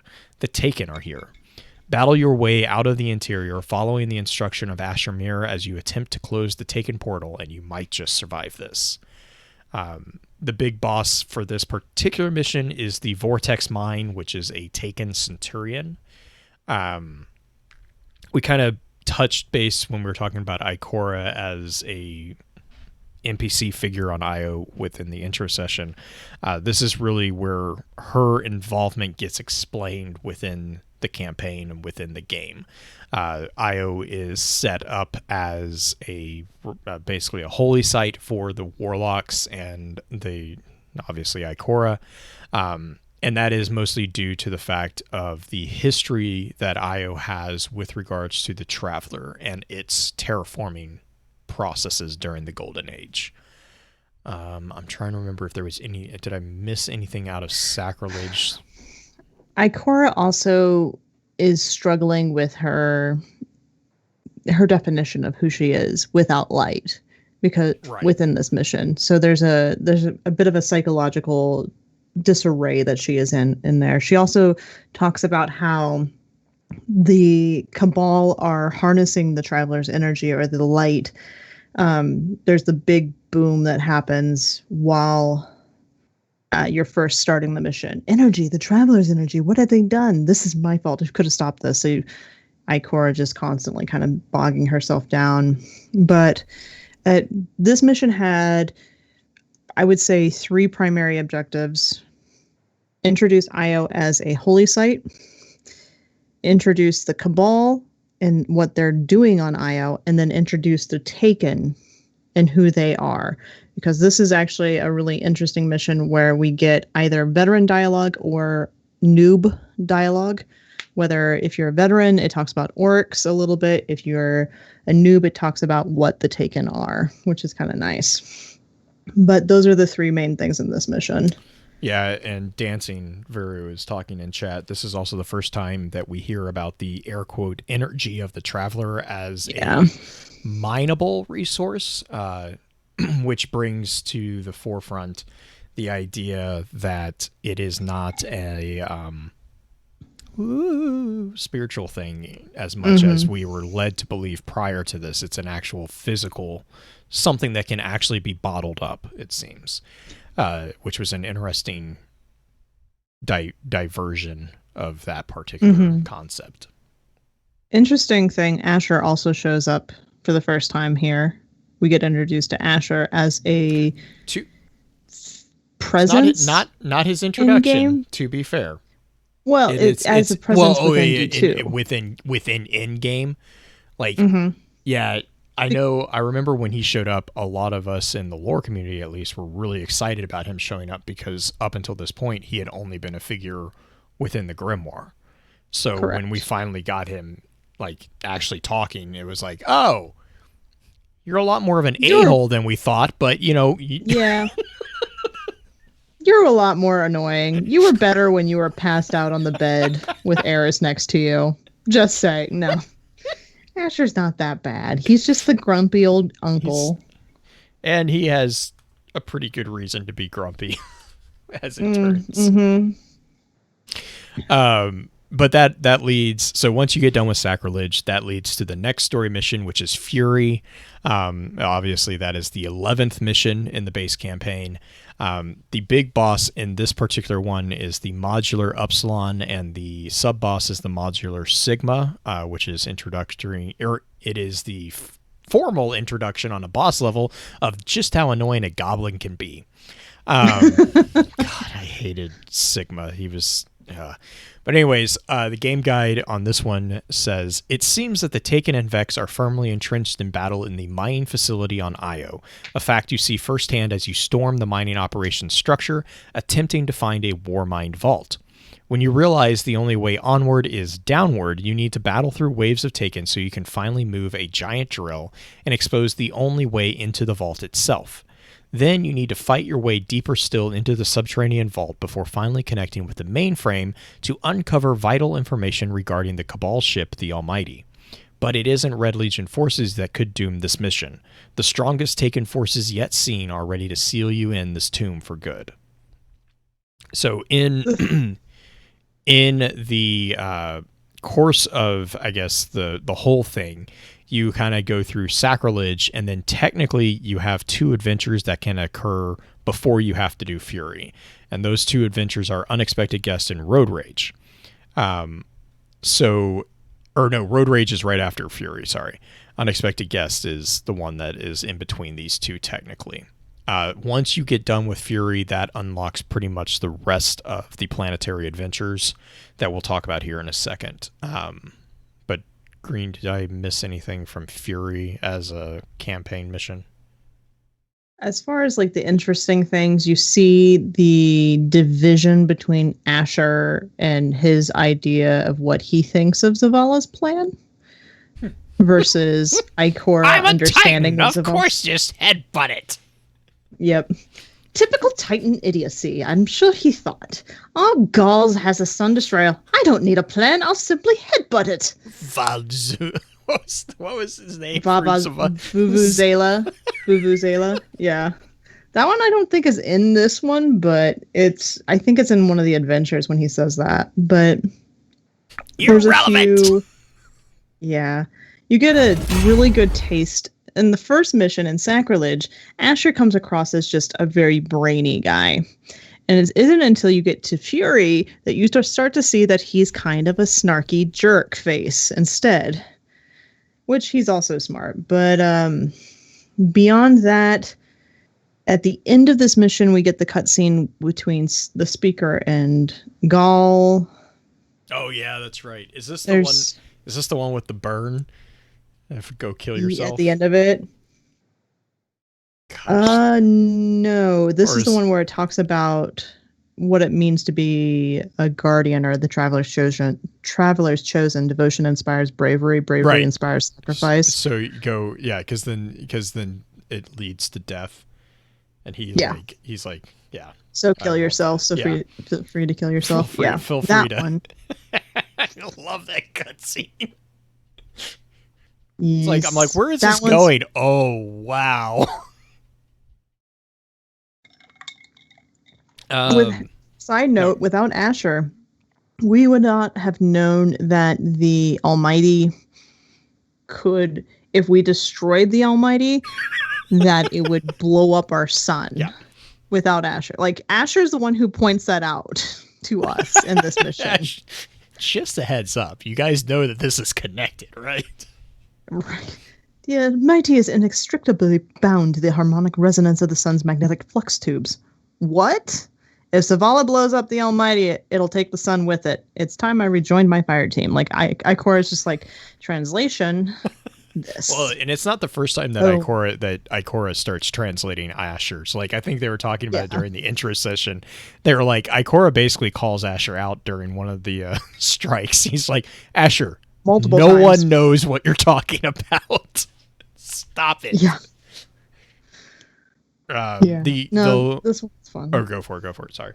No, go for it. I was just saying this one's fun. It's one of the more fun missions in my mind. Yeah, this one is up there with Road Rage as far as my Road Rage is just so much fun because you actually get an interceptor and you can they basically give you an interceptor and they're like, have fun. Here's the planet. And it's like, yes. Let's go blow up this Hydra. Oh my gosh. I still love when I can glitch into someone who is doing one of the adventures when I'm just on patrol. I'm like, oh, look, an interceptor. Mine now. So much fun. The only other story mission that we have on Io is actually in the Curse of Osiris expansion, and that is the Deep Storage mission. It's the fourth mission in the expansion. This is where we dive into the Pyramidion with the help of Sagira to look for a map of the Infinite Forest in our search for Panoptes. So this was where Sagira bypasses the security of the entire Vex network. Everybody's like, it's that opening area where you're like, okay, I've got to stand on the plates to open the door because that's what I have to do for every mission and strike. Ready. And then she's just like, yeah, you don't need that with me. Go for it. Just go on in. You're fine. Yeah, Sagira proving that she is much better than our ghost again. I just was running one of the Mercury adventures and Ghost agreed with Sagira. And she's like, oh, is this what it's like when we agree with each other? Weird. I forgot all about that. That's in line. One of the adventures. It's in the adventures. I I started laughing so hard. So bringing up Planetary Adventures, the first one that we get is Unexpected Guests. Really, this is basically our discovery of a new leadership that's guiding the Taken now that Oryx is gone. The big bad here is Iraz, Eye of Zavathan. So this was kind of the introduction that Savathune is kind of taking on the mantle of the Taken leader, Taken Queen, I think would be the best way to call that. That then gives us Road Rage, which connects with the Fury mission, because basically within Road Rage, we are tasked with defending the Warmind Vault JYS-2 from the Vex, and then we find in that defense that a Inquisitor Mine, or a Hydra, which goes by the name of Hyadon, the Inquisitor Mind, has stolen some files from the Warmind Vault, so we have to hunt down that Inquisitor Mind and return or recover those stolen files. Side note real quick on Unexpected Guest real quick. The Eye of Zavathan, which now in game for what we're doing are Shriekers. The original Eye of Zavathan, Iraz, is a wizard, or is one of the witch-like characters in that mission. She's a Taken witch or Taken wizard. So not to be confused with the Eyes of Zavathan we're dealing with now. Yeah, I kind of always took, whenever we have bosses, this is just kind of throwback to Destiny 1, whenever we have bosses that are something of like blank of Savathune, blank of Oryx, blank of Quoria, blank of whatever, I always go back to that idea of the Blades of Crota, and like, you know, how you had like the Heart of Crota, the Will of Crota, the Eyes of Crota. Do you remember the Hand of Crota? Yeah, I think was one of them. Wasn't that the Thrall? Was it the Thrall? Oh my gosh, yes. There was one. Yeah, there was. Whichever one was the Thrall that would end up in the corner and accidentally glitch into doing something that looks totally inappropriate. And you just use your imagination.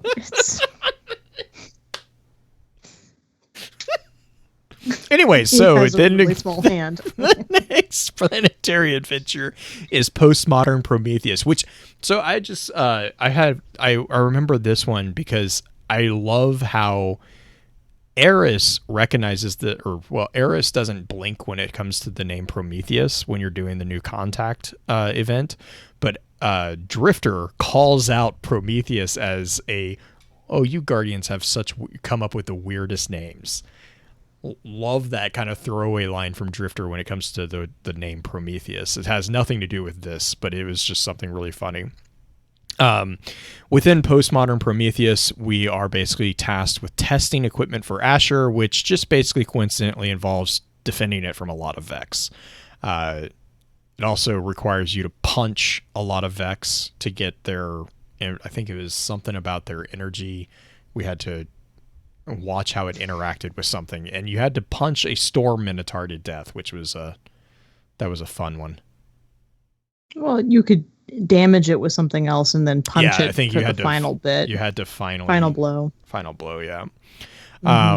The next adventure is Cliffhanger. This is where we see Tecton, the constructive mind, because basically what we have to do is we hunt down Vex who are injecting an unknown substance into the moon and put an end to their plans. So basically, we catch the Vex as they are trying to machinoform Io. Asher gets a little upset about this process and designs a virus that we then upload into the Vex network to really mess with them. He is very happy with himself at the end of this mission or this adventure. Right. Well, okay, you're forgetting a very important aspect of this one. We are hanging out over the valley where the cradle is. We're on top of Vex constructions. Oh yeah, that are phasing into existence as we're in this mission. And once you initiate the virus, you have a very limited time to get off. You have to get off before everything deconstructs. And you're not within a skip hop away from the cliff. You're a ways away. One of those moments where you're like, You're like, oh, I have to get out of here. It's the same way. Then we get to do the adventure that I'm going to just let Green talk on. Arecibo, the one adventure that I could probably do an entire episode on FFC by myself on. Why, Green? Why could you do an entire episode on? I'm going to tell you right after this break. I applaud you on that. The timer went off just right then, so worth it. Perfect. All right, I'm a meanie and pushed you to break before I could say anything. So Arecibo is the adventure on IO that has us doing a musical tour in a way of Rasputin and his freaky abilities in some respects. So Arecibo, you follow the music. You follow the music and you find out that this music, then the little nodes that look similar to the nodes that you find on Mars when you are recovering all the different aspects from Mars, that is playing music and causing the Vex to not function correctly. The music does have a few different, very, very important aspects to it because it is based in real life music. One is a pentatonic based song that is actually Asian in reference. I do not remember the original one. And then the other ones are actual Western style music, one referencing Haydn, a little water music or a little night music. And one of them is a march of some sort, and I can't remember which one it is. It's been a long time since we've done that episode on this. But you're following the music through these different things and taking out the Vex as you're going along, and you're worried about why the Vex and why Asher doesn't seem to be answering any of his telephone calls. Still have no answer as to why he is not coming up on comms. Perhaps it's the interference that's happening. By the time you get to the end of the adventure, you've fought through a bunch of different Vex, and Rasputin or whoever is controlling it are basically doing the whole little party trick where you turn on the music and everybody's dancing, and then you turn off the music and then everybody's not happy. Well, when they're not happy, they're shooting at you. But when the music turns on, they just freeze and they're shooting up at the sky and everything. And it's just freeze dance for a little while in the vault.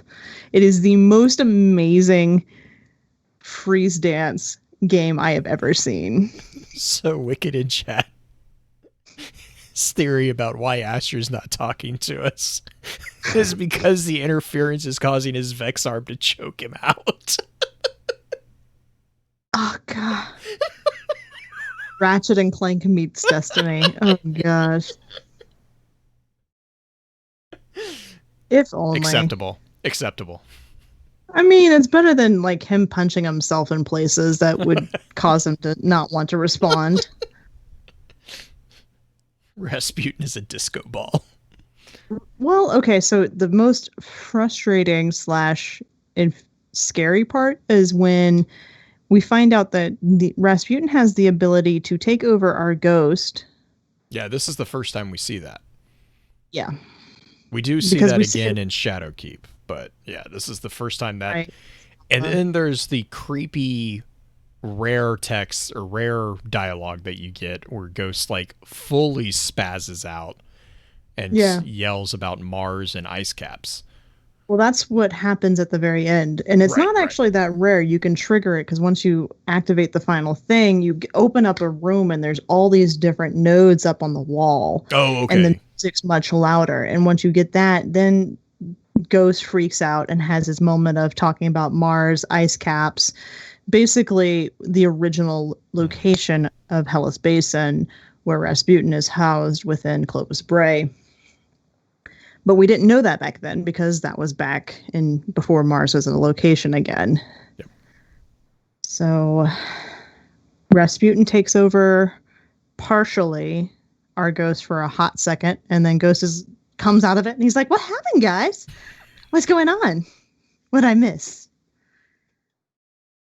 But that mission is really cool because they use music from a lot of different eras to help tell the story in it, as well as help describe kind of the breadth of what Rasputin, with his culturally diverse things, because that's something we've always known, is that Rasputin was trained or like instructed by Anna, and the way she did that was she was assimilating as much cultural information in as possible. And one of the things that she would put in there was music. And you had a mention earlier in the intro episode about I think it was a shader called Ballet Lover. Yeah, made them an emblem. Emblem, yeah. That one's also a reference to the cultural aspects being pulled in. Dancing says that we need to teach Rasputin boundaries. This is the safe space. You need to. Well, currently, we've taught Rasputin that his boundary is within an engram. Yeah. He's in a. Oh, that makes me think of Black Mirror. Anyways, so you remember the cookie episode? No, the cookie episode in Black Mirror where they put him in the. But yes, the quotes. So there's a couple like trivia comments here. Throughout the mission or throughout the adventure, gosh, man, I'm going to get the word right eventually. Throughout the adventure, there are references to 4 different pieces of literature. The first one is The Tale of Genji, which was written by Murasaki, I think it's Shikabu.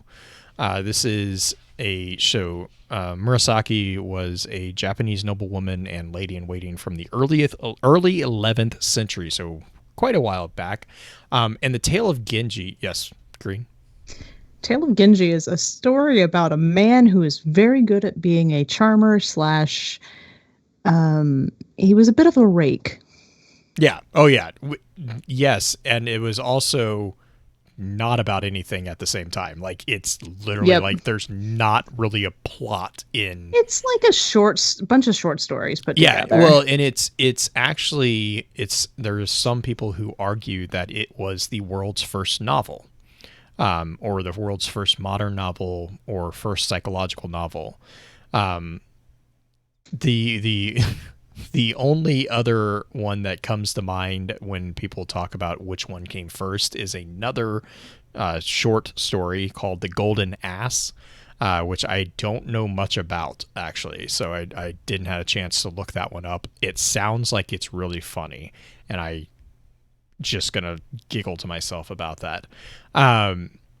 The interesting thing about the Tale of Genji is that while it is actually regarded as a masterpiece from the time, giving it a precise classification, and basically because of the influence in both Japanese and Western canonical cultures, is actually really difficult. Like, they can't classify exactly where the Tale of Genji falls. The quote in question is, "Real things in the darkness seem no realer than dreams." So yeah, it's an interesting thing. If you have any interest in that, it's definitely worth going into looking at. The second quote is a quote from Parable of the Sower, which is a much more recent novel. This is a science fiction novel that was written in 1993. Parable of the Sower is the first in a 2-book series. It was actually intended to be a trilogy, but if I remember correctly, the 3rd book never got written. The quote is, "Misdirected by accident or intent, intelligence can foster its own ecstasies of growth and decay." It is actually paraphrasing the full quote of, "Intelligence is ongoing individual adaptability. Adaptations that an intelligent species may make in a single generation, other species make over many generations of selective breeding and selective dying. Yet intelligence is demanding. If it is misdirected by accident or by intent, it can foster its own orgies of breeding and dying." So the story of the Parable of the Sower is, again, it's a science fiction novel. It centers around the figure of a young woman named Lauren Olamina. Basically, she has this capability that is described as hyper empathy. In the book, it's called sharing. And this ability is the ability to feel pain and other sensations that she witnesses. So she takes this capability, and it leads her to kind of come to believe that humankind's destiny is to travel beyond Earth and live on other planets, which that journey would force humankind into its adulthood. And in pursuit of this, she develops a new belief system. It's kind of a slightly dystopian post-apocalyptic world that it takes place in. She develops a new belief system called Earthseed that she is using in preparation for the pursuit of this destiny. So again, that is Parable of the Sower by Octavia Butler, and that was a 1993 one. The third quote is from I'm going to butcher this, and I apologize in advance, the Mahabharata. It is, once war has been undertaken, no peace is made by pretending there is no war. So the Mahabharata is a Sanskrit epic poem. So we jumped from 11th century to 1993. Now we're going to jump all the way back to 4th century BC. This is a poem, an epic poem. And by epic poem, I mean exactly that. Its full form of the tale is about 2 million words long. It is one of the, if not the longest poem in world literature. It was written from the start of the 4th century BC to all the way to roughly the end of the 2nd century AD. It has been a huge thing. It makes the tales of Homer small. Basically, the Mahabharata narrates the struggle between two groups of cousins in the, I believe it is Kurukshetra War, and the fates of the Kaurava and the Pandava princes and their successors. So it's akin to what we usually see in historical epic poems, but on a much, much, much grander scale. And then the last one is a quote from The Master and Margarita, which is a Russian novel that was written sometime between 1928 and 1940. It was not published until 1967 due to the censorship situation in Russia at the time. This was written by Mikhail Bulgakov. The quote is, "Never ask for anything. Never for anything, and especially from those who are stronger than you. They'll make the offer themselves and give everything themselves." The story of The Master and Margarita is primarily about a visit by the devil to the officially atheistic Soviet Union. This novel combines supernatural elements with satirical dark comedy and a very strong Christian philosophy, which basically is one of the strongest cases at that time of defying a singular genre. It is actually because of this that many critics consider it to be one of the best novels of the 20th century, as one of the foremost of Soviet satires, which is also why it took nearly 20 years from the time it was written to the time that it was actually published. And its story of publication is also very interesting. It's very, very political, as you can imagine. But yeah, so those are the 4 quotes that we have interspersed within this particular adventure. Each one has, I mean, I know Green kind of already made a comment, but like this adventure alone, we could probably tease apart at least 1 or 2 episodes just on this adventure alone. Mm-hmm. I think we kind of did back in the day. Oh, I don't yeah. remember what episode we recorded it at, but I remember. Well, it was, when it first came out, it was like, what? Like, yeah, there's a lot in this one, not only from the aspects of Rasputin controlling our ghosts, but also the musical history tied into it, as well as all these different quotes. Like that last quote, "Never ask for anything." That kind of gives you Rasputin's personality in a nutshell in a lot of ways. But that kind of leads us to the world quest. And I honestly, of all the world quest, this one was not one I found super memorable. Dynasty? Yeah, I don't remember this. I mean, I remember this one, but I don't, like, it didn't stand out to me at all, to be fair.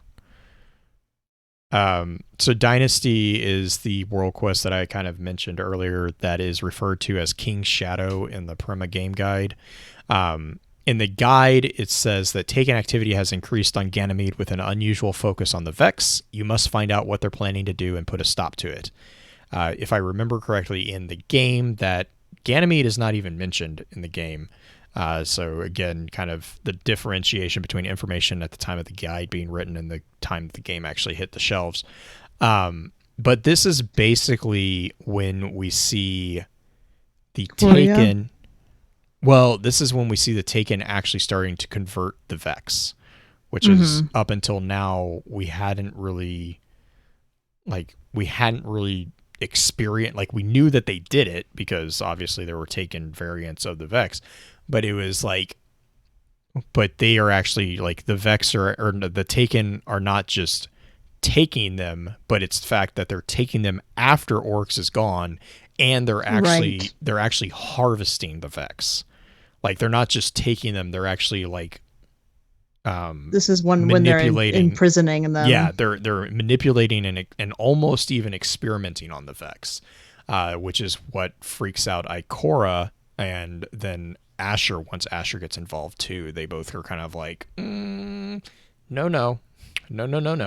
because Asher's big thing is when the Taken start invading the Pyramidion. He's like, whoa, no.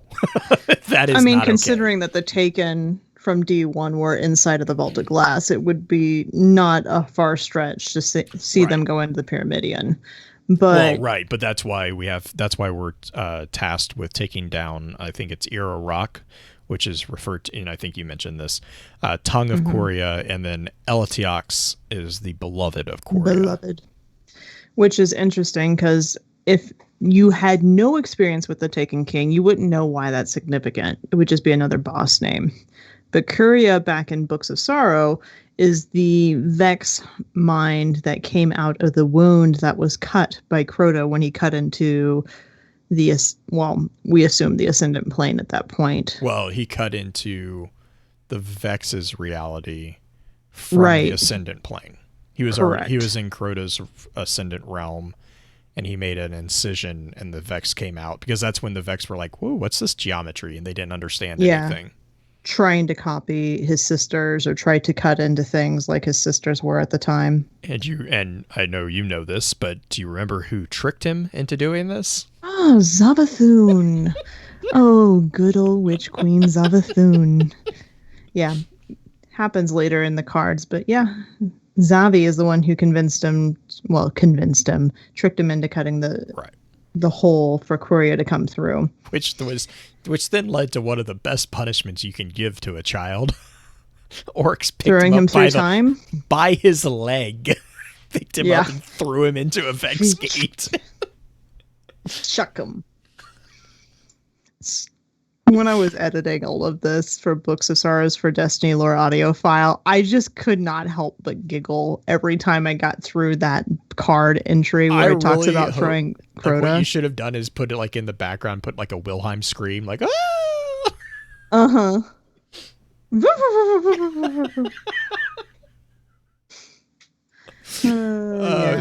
This one breaks down. We're fighting through. And working on getting rid of the Taken. Io was the primary location of Taken. Yes. In the early day of Destiny 2. Asher's Theory, I don't remember what goes on in that one. That was when Asher kind of freaked out about them going into the Pyramidion. And then the long play when we actually corner Era Rock. Yeah, because this is where Asher is like, he talks about how the Pyramidion is the engine with which the Vex intend to convert Io into machine world.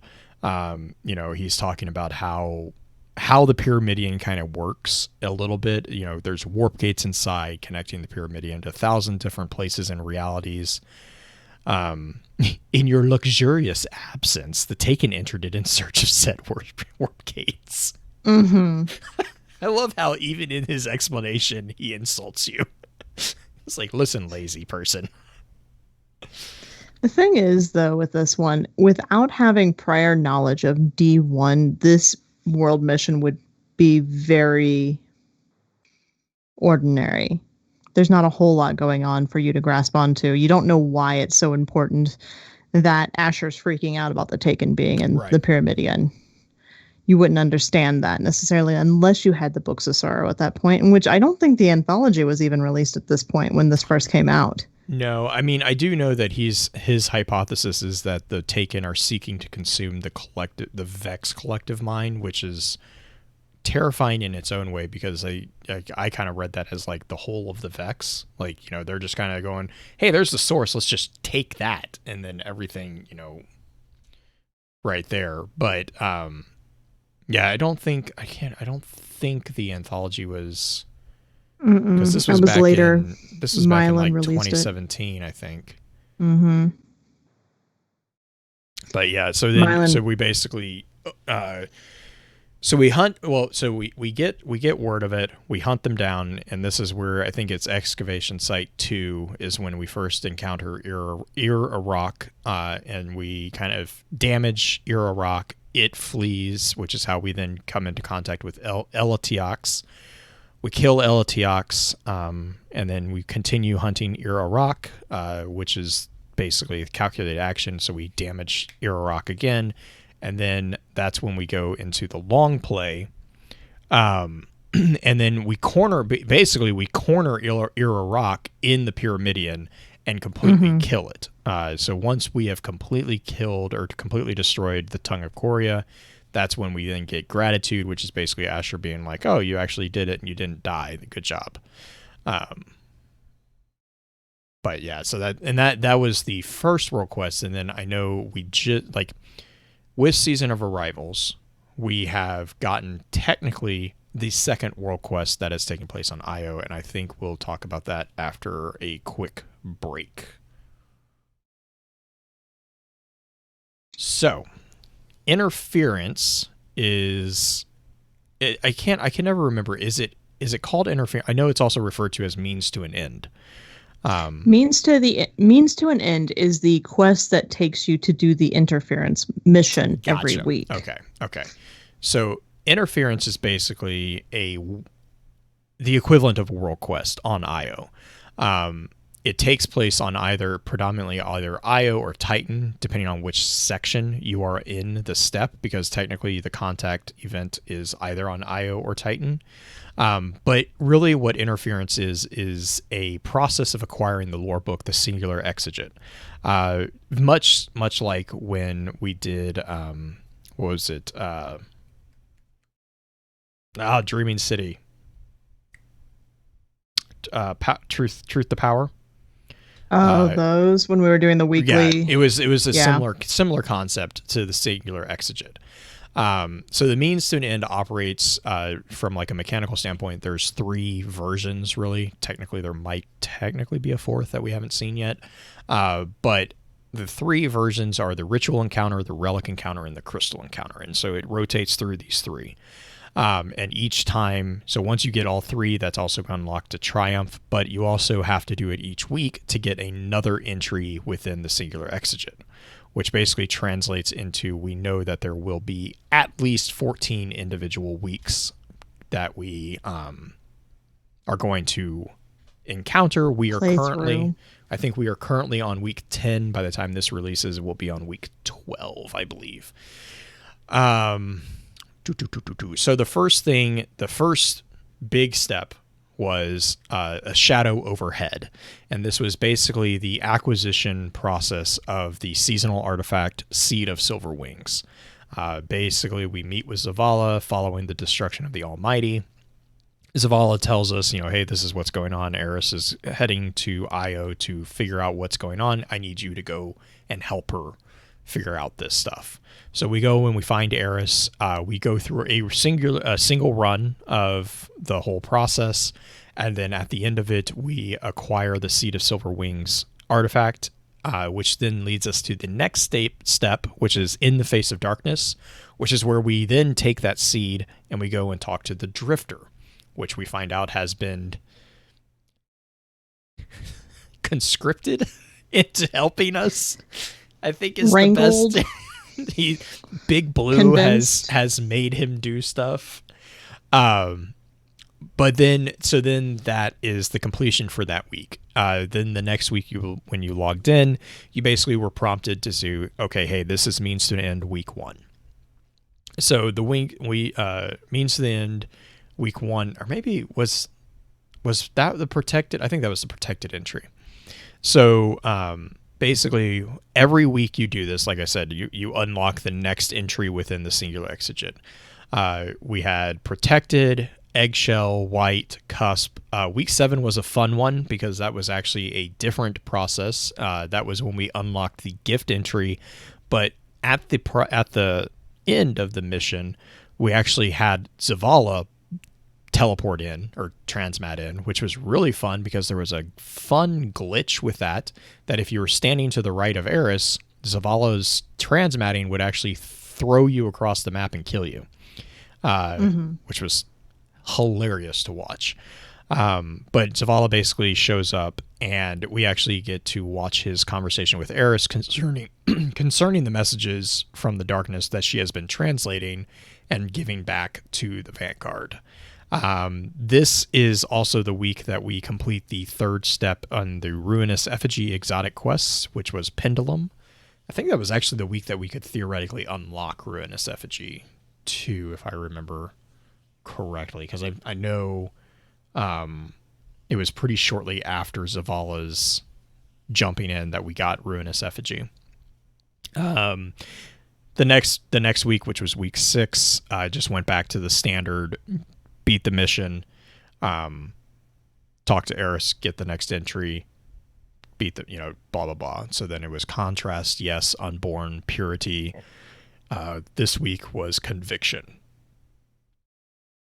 So next week, if the pattern follows, the next week will be Petulant, then Camouflage, Falling, and then finally Contact. Yep. I think the lore for these is interesting, but actually I think the more fun aspect of this mission in particular is the aspect that Nokris has been essentially conscripted by Savathune. Like, they're working together at this point, and Nokris is always the voice actor used within the mission of interference every week, and he's basically taunting us most weeks in one way, shape, or form. Man. The line about ghosts being a worm. Yeah, which I think we've mentioned on the show at some point. There's a lot of parallels being drawn. I love the acknowledgement from one in-game character of being like, you can't throw shade on us because you have the same mechanic on your side, just because you are the quote unquote good guys. I love that Nokris is calling that out, or whoever is taking on the guise of Nokris, if you want to go down that rabbit hole. Right. But yeah, so hopefully in one of these final weeks, there is technically slight spoilers.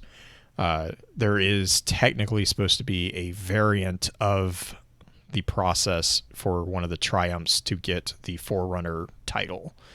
So I'm thinking that we might see that with the final week 14. If I was a betting person, that's when I would expect that to kind of hit. So here's my questions, though. Now that we have the Tree of Silver Wings, essentially, or the tree, whatever we're going to call it at this point, on Io, and the missions tied to it specifically, and the seed, which is the deliverer of these messages, like Eris's descriptions, which is what is singular exigent, are coming from the seed itself. It's her notebook, essentially, her journal of her work at the tree. And the seed is giving us these pictoglyphs. Now, do we want to talk about that a little bit? Because I think we should. That involves the web lore too. Yeah, I think we should a little bit. Because the explanation of that whole process, so like, from a lore perspective, an in-game explanation perspective of that weekly cycle, Because it's like the first quest or the first step is we have to go and we have to basically gather. I think it's like gather the darkness from the contact event. We have to gather energy from that contact event. You have to run through the event or whatever. The whole reason why we have to do this every week is because behind the scenes, Nokris is actually trying to mess up stuff. So there's a web lore entry which Nokris basically abandons Zol and pledges loyalty to Savathune, which is also a really interesting thing because the trick that Savathune plays on him at the end with the thrall is just really interesting. But basically he says, he basically agrees to help her by disrupting whatever communications are coming from the seed. So when we get the seed, those disruptions that you see mention of, that's actually Nokris and Savathune kind of jury-rigging stuff behind the scenes. That's why we have to reset it every week. So when we have to do the contact event, and then it seems like it's on a rotating schedule, or go for it. Yeah, there's generally a different secondary Umbral step within it. Yeah. Yeah, when you're essentially attuning it to be able to go in. And it's on a rotating schedule. It not necessarily is by week, it's by how many times you've done it. Because I know that Dwyer is a few weeks behind me, and he will be on a totally different step for the Umbral step than I will. So sometimes we'll have to like spend, because a lot of them are like menagerie based, right? Or the ones that going I've had into Gambit. Gambit or Elimination are the two that stand out to me. Or Strikes. Well, he's on a different, Strikes, I think is the other one. Yeah. He's on a different step than we are, which is, I think, tied to what card he's ending up getting as well. Make sense. Yeah, because like it would be the week, because each week is a different ritual that you're dispersing as well. And so I think if I'm remembering all this off the top of my head, the Umbral, so like it's like your gosh man, this is gonna date me so badly. So back in the day when we didn't have cable, we had these things called rabbit ears on the TV. And for anyone who doesn't know what rabbit ears are, I am sorry that you didn't get to live through the pain in the butt that this was. But it was basically like a very small version of a satellite.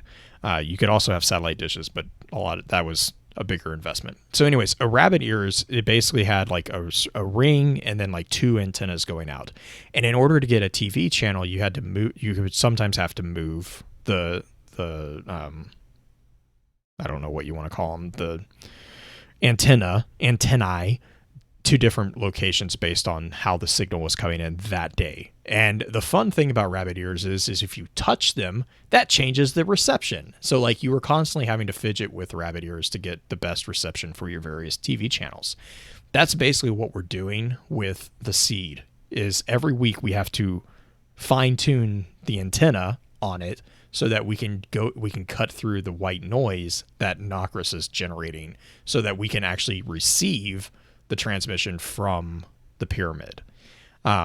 So when you talk about like the contact event is basically reconnecting it, but then the umbrals are refining it. So you're replugging it in and then also moving those antenna back and forth through the umbral pieces to get that best connection. And then you also then have to go and jump through the interference mission, is that what it's referred to as? And then that's when you completely sever the ritual, whichever ritual you're on, you completely sever the ritual through the defeating of the witness. Is the witness? Yeah.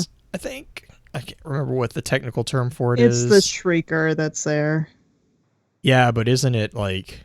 Hang on, I know there's an actual. I don't remember. There's eyes of Savathune that are shriekers. There's also witnesses of Savathune that are shriekers. Savathune's witness, yeah, that's what it is. There's envoys also that show up, and those are really annoying.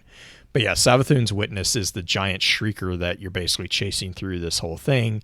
But once you defeat the witness, that completely basically breaks the interference, and then you can return to Eris at the Tree of Silver Wings, where she then will tell you, that week's particular message. Also, I do like how they allow you to continually proc prior week's messages. Yes, with Eris. I do appreciate that. That's why when we first loaded in, I remember reading, everyone was freaking out because it was like, you have, 600 seconds until the mission. And like, normally it's like, you have like 20, but it was like some astronomical number. And everyone's like, oh, there's hidden something in this tree. It's like, oh, no, it's because literally so basically at the end of this whole thing, you should be able to say, I want to keep hearing Eris read the entire mission back. And you should be able to see every single one of them back to back, which I think it's got to be really cool to hear those little excerpts back to back.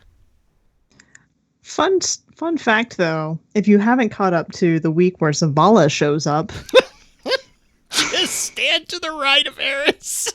Just stand where you intuitively would go to watch Eris talk to the seed or talk about the seed. It is the and best. Then immediately get T-posed and thrown into the side of the tree. I watched Issachel do this. It was fucking hilarious. She actually captured it. Oh, God. Yeah, there is a couple people who captured it because I remember when it first happened, everyone's like, what? Big jerk. I was standing there. You know whose fault that actually is? It's not Zavala's fault. It's his ghost. Oh, his ghost is the one who transmitted him. So I just a complete tangent there talking about Zavala. Did you see Tom from Bungie was talking about why Zavala actually gets disintegrated in the Homecoming mission?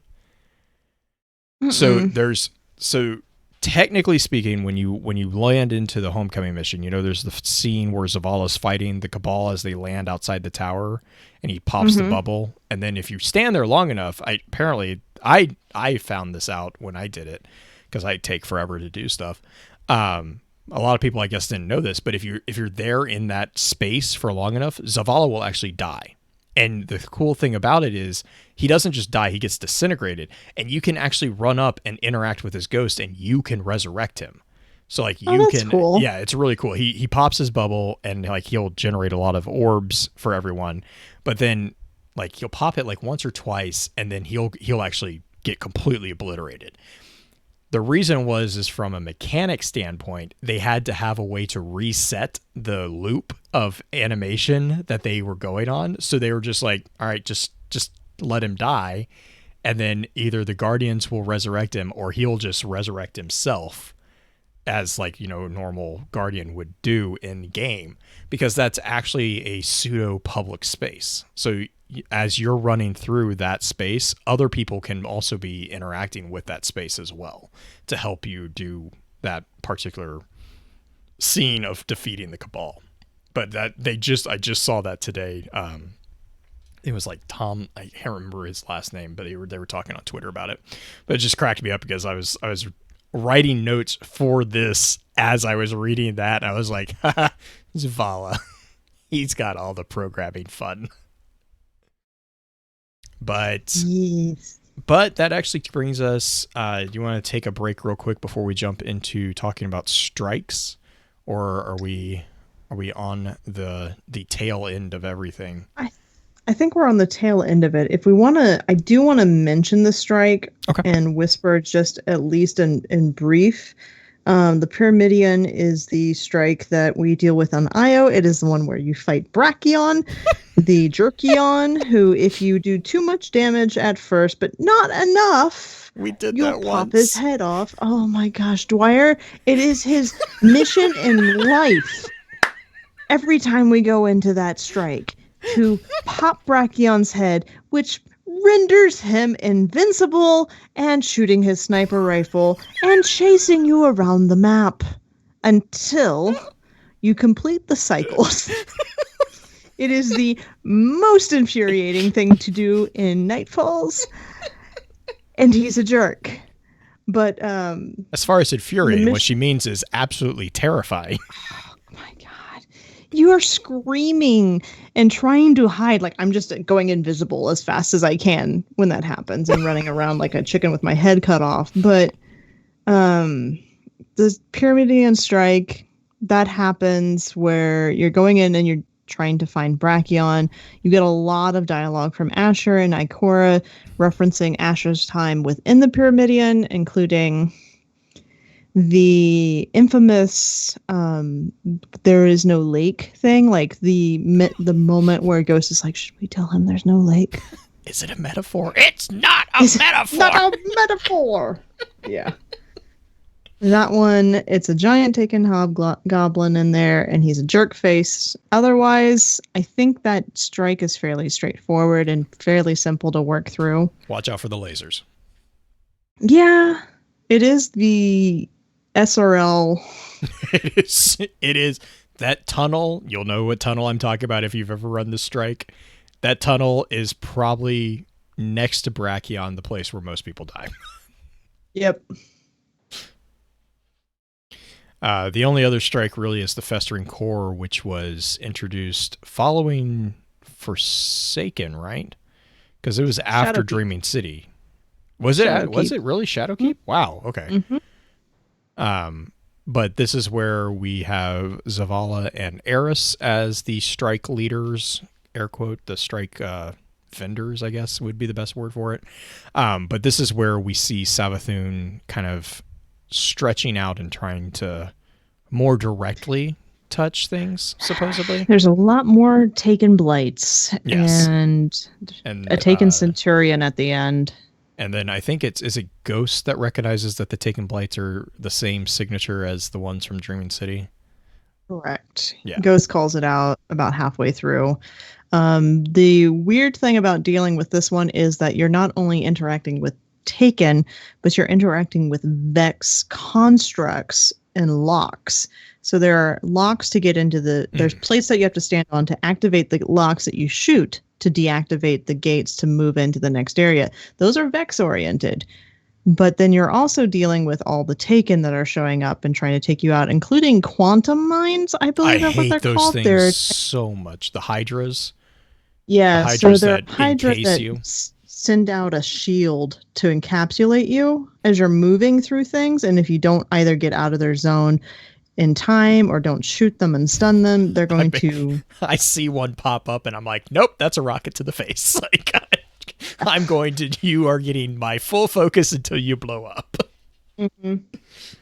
At the end, you actually kill that in order to unlock to do damage to the boss. Right. That is the win scenario that you have to do over and over again.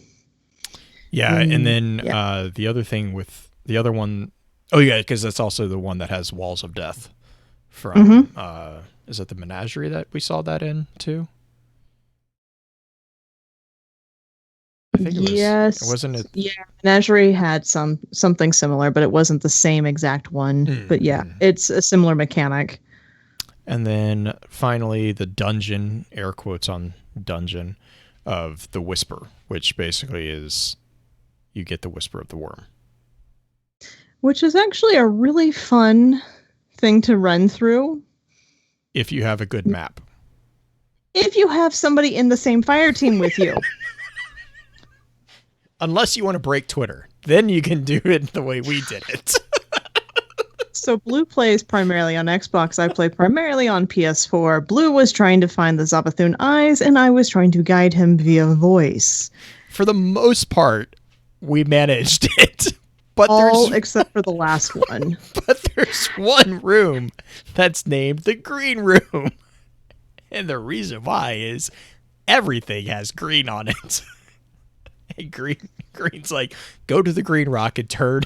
I'm like, oh no. I said drop down, turn around, and go to the left of the rock, which is green. There is a hole that takes you to a cave. I could not have been more clear. But somehow you flippin' missed it. And we spent the entire last 10 minutes that you had. We did the dungeon really fast up until that point. Oh my gosh, it was so funny. But basically, the long story short, Green had to post the video, which then all the people on Twitter were like, Green, what are you doing? It was like we were doing coded messages. Everyone was trying to figure out what we were talking about. Green's trying to help Blue out. She just looks stupid in the process. Oh it's my fine. gosh. Oh, it was so fun. Watching the fallout from that was just hilarious. Oh my goodness. But yeah, I mean that's really, there's quite a bit on IO because IO's been in game. Technically one more mission too. When you get Izanagi's burden, you have to do a mission on IO. But it's just a rehash of another one, so is that the it's one? only Because I know with Izanagi's you also have to run through the Pyramidion to get the Radiant Phase Glass. Mm-hmm. Is that what it is? Okay. Yeah, that's what it is. But that's the only other tie-in to it. Yeah, that was the Radiant variant of the Phase Glass that we talked about in the intro session. But correct. Yeah, cool. You did. That's 11 pages of IO lore. We did it. Shout out to Green for patience. Shout out to Blue for writing a dissertation on IO. I need to finish doing the same thing for Mars. No, I started it already. Yeah, Mars is going to be like I said. IO. The thing that I love about doing like World War stuff is that like it's the breadth is just, it's so much. Like there's so much that goes on behind the scenes with games or within the game world for the actual planets that we actually, we are interacting with that are it's so much deeper. Like any one of these particular things we could probably break out and reasonably do at least a single episode on. Maybe not 2 episodes, but we could definitely do at least 1 episode on them. And, kind of just touching base. And it's like, it's again, just kind of pulling back the curtain and seeing, hey, look, this is, we today we load into IO and we're like, all right, do the 2 things and move on.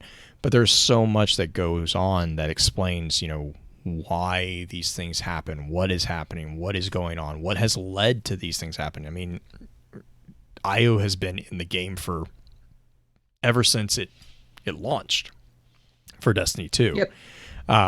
So there is a large number of trivia facts of minor stories that will sadly be missed when it does get sunset.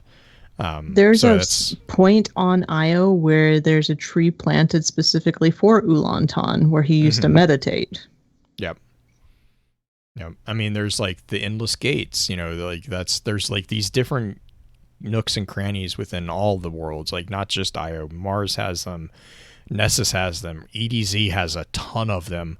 Thankfully, we don't have to do EDZ World Lore because that would be like 3 weeks worth of information. Because obviously the Earth is so much more known to us. Like it's one thing for us to kind of talk about Io, Mars, Nessus, all these. They're real places, but we don't actually have like experiences with them. Whereas like EDZ is like, that's the European Dead Zone that, it is based in something that we could encounter in real life. And so there's a lot more nuanced history with the EDZ than just like IO, because IO is, it's not really something that we interact with. But yeah, I mean, it's for like shout outs, seriously though, shout outs goes to not just, the narrative team current and previous who have made IO and made the other worlds what they are, but also, the sandbox team, the visual teams who take those stories and they make them the beautiful things that we can interact with and we are engaged with, like that actually draw us back into it.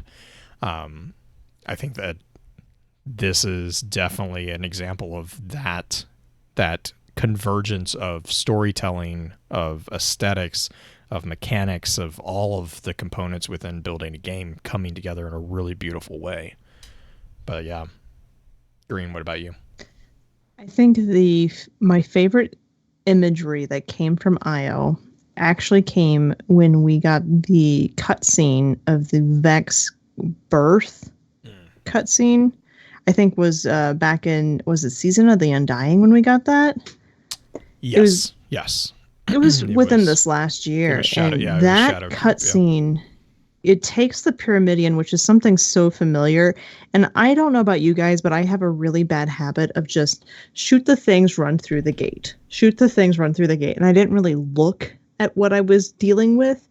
But I've gone back through, especially the Brachion strike, the what is it, the Undying Mind, or not the Undying Mind, whatever that strike is called that we just talked about. The Pyramidion? Pyramidion, yeah, that one. When you're going back through it, if you turn around after you go through one of the gates, you'll see the prior gates where you came from above you, and you're basically jumping through points within the Pyramidion, and you can kind of see some of the same designs that came out in that video itself. You'll see that same area where the Vex were flying through and getting the Vex inhabitant and within the shell. It's very interesting, and there's some really cool things just kind of tucked behind things that we've been doing this whole time that if you hadn't been looking, you would have never known. So that's my shout outs. That's my call out to just the world design and the mission design in general, because there's some really cool missions in all of these places, especially the Arecibo mission. I don't know who wrote that mission or who decided that that was going to be the concept, or even Road Rage. Road Rage is another one of my favorites because that's just fun. Those are my shout outs, and I think we should wrap. All right. Well, as always, thank you for your time. And until next time, remember, with wisdom we conquer, stand strong, stand tall, and keep exploring.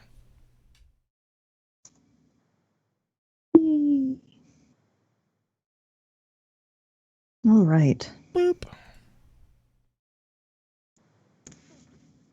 I need to find the right. There we go. Bleh. Sure. 3 hours almost. Yay.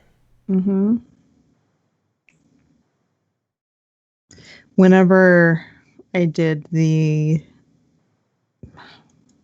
episode with Destiny or Guardian Down, the one that Cole was on, it was 3 hours of on-air time.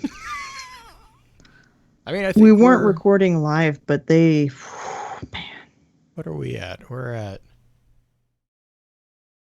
Where did my counter go? We're at 3 hours in Audacity. 3 hours. Well, we're at 3 hours on stream time too. Yeah. Which makes sense. We also have like a 10-minute break in the middle, essentially. Yeah. Oh, you mean like 3 hours, like recording? Like Oh, wow. Although they record offline, which is really interesting because they stop between each segment for a hot minute to reset or whatever, and then. What's the translation of a hot minute in Australian? I love that. I don't know. No idea. A quarter dingo? A quarter dingo. Who knows? Oh. Yeah, so EDZ is, I think, currently near a mountain range that has been located near the eastern side of Switzerland. So it is roughly in eastern Switzerland, I think, which is what Dino. Yeah. That was one of the Dancing was talking about. That I don't know how to pronounce that. I think it's Graubünden. Graubünden. The double U, like the U with the double dots. Yeah. I'm not even gonna try. I'm not good, Vero. You'd have to correct me because you speak German and I do not. I think the actual mountain is Savathune. Put it in chat so I can try to read it. There's a lot of. Yeah, thanks, Dancing.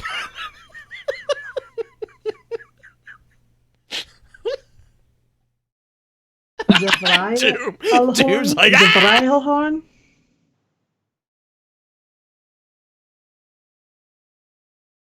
I don't know. Burrow, how did I do? That's an actual mountain within the Grabby Grab region. Happy Pew Pew Boom Day? It's Saturday.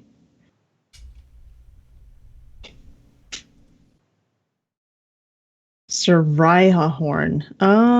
Yeah, I had the I in the right spot. I didn't pronunciate the A.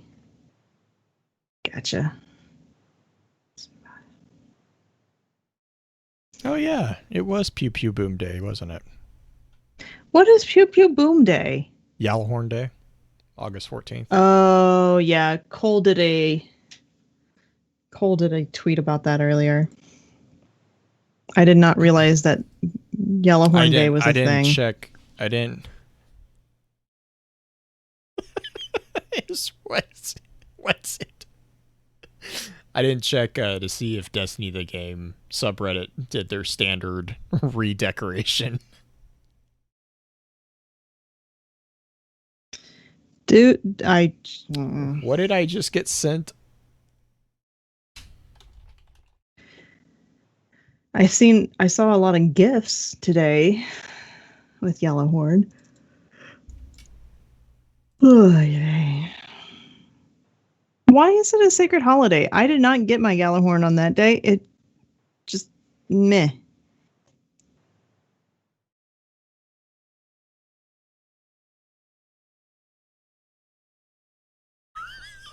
Oh no. Rahul had a line in D1 that asked who spoke Old German. So Josh just sent me a Steam game that I'm apparently supposed to stream played with Anna. Oh no, what is it? Hang on, I'm trying to... Oh, okay. He wouldn't tell me for the longest time. He's like, it's sent to you. I'm like, I don't know what that means. Kill it with fire? That is the most ominous way to say somebody should play something. No, this is standard communication. It's sent to you. Yeah, no, that's standard communication from Josh. Is I get random messages of check your inbox. Like, what? I don't want to now. Like, that's terrifying. So, chat who's still left here, Josh is the inspiration for, what is it? Lost Light. Lost Light?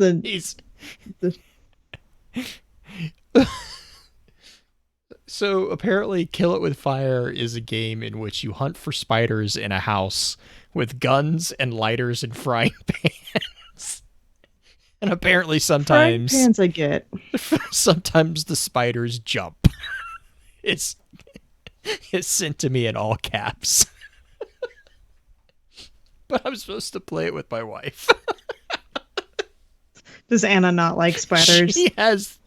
She has not disabilitating, but pretty close arachnophobia. Oh no.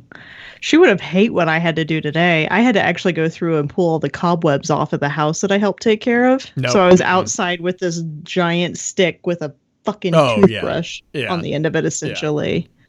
Yeah. That would be no. It's so like what was it? I think it was the other night. I think it was last night or the night before. I went to let the dogs out, and we have a sliding glass door, and I opened the sliding glass door, and the dogs go running out, and I'm standing there, and I'm about to close the door, and something comes flying to my face. And so me, being me, I instinctively pop it, palm it out, and I can actually feel this thing hit my hand. It's like a thud. And I'm like, I don't even register any of this. And I see this thing go flying out. And I'm like, what was that? And I see like a garden spider that's probably about that one of the big. grass spiders. Yeah, one of the big guys. And I'm like, all I could think of is like, I'm glad Anna's not here because so I mentioned that to her, and she's like, "You're gonna have to soak my house in Raid outside now." So God the damn. next 5 minutes of my day was spent with Raid, just soaking the Really? entire. Oh yeah, she. Raid doesn't even do shit to spiders. It's not Don't even tell her spider. that. Don't Oh tell her my God. that. I That's don't the way care. to- I want garden spiders around because they're the reason I don't have to deal with half the bugs. Right. God, that's frustrating. I'm struggling to phonetically describe that word. I'm just going to say grabby region. Grabby region. Yeah, the Grabrudidin. Did I show you that I got my trust in?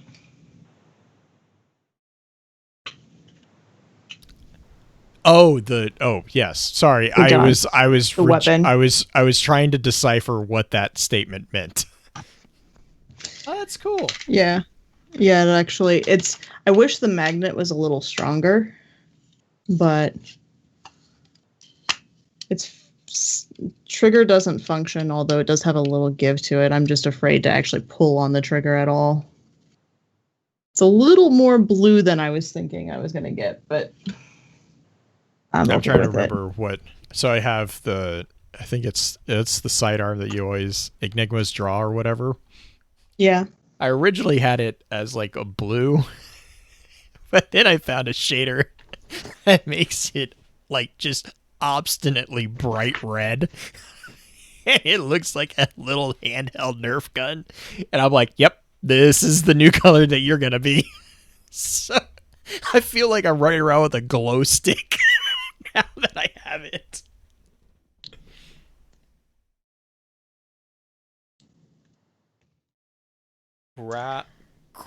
Grow, Bood, Bund, Ann. Graubund. I don't know. It's I'm try going to with teach the grabby mountain try range. to teach grabby mountain range. Whatever. We will work on the.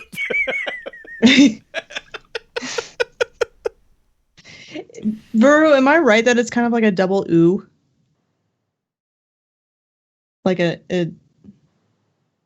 almost, it's not an umlau, but it kind of has the double ooh sound. I need to pull out my old language text from college.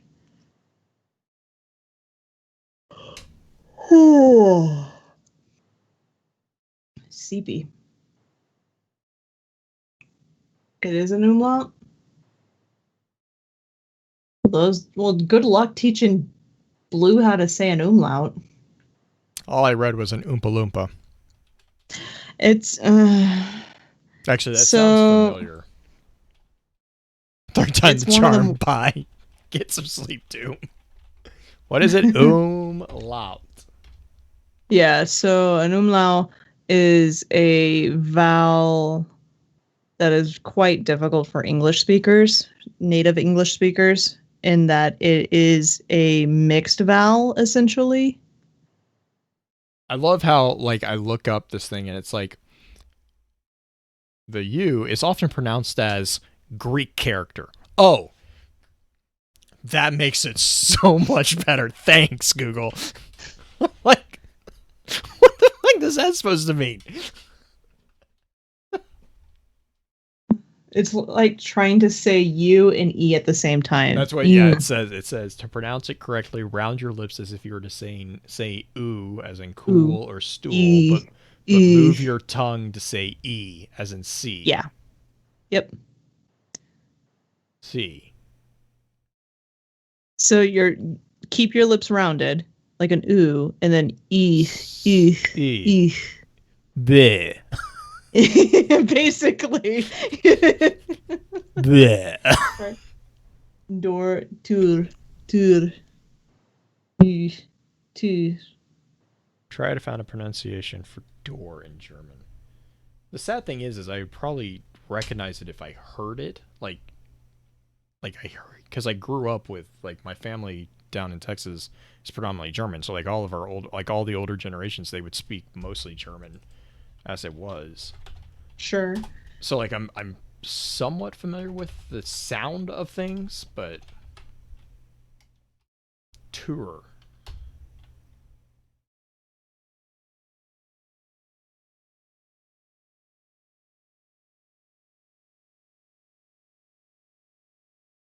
You're not helping Google. There, that's what I want.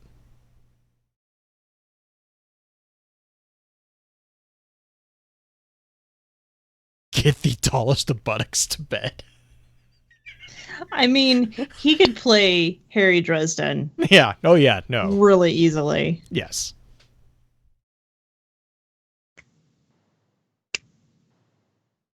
Did you find a pronunciation that works? I did. I'm trying to figure out.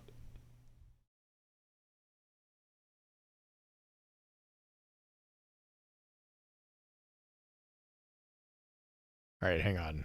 Let me, where my audio feeds go. Problem is, with that one, I read that as the fruit, Vero, not the dish. Because my brain automatically translated it to Durham, even though I know that's not the same thing. Have you ever had Durham? The fruit. It smells like ass. Is it Tira? Tira? Tira? I don't know. Tira? Tira? Tira? It's almost like tear.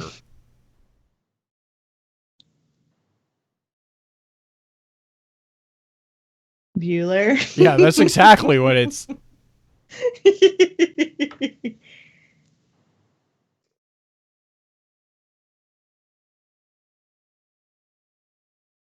The second attempt was correct. Tira? Tira? Tira? Tira? It's like Tira? It's almost like you're saying tear, but it's not. Tira. Tira? Tira? How the fuck does that go into that multi-syllabic? The R is at Tira? Tira? The R is at the end, not in front of the Tira? Tira?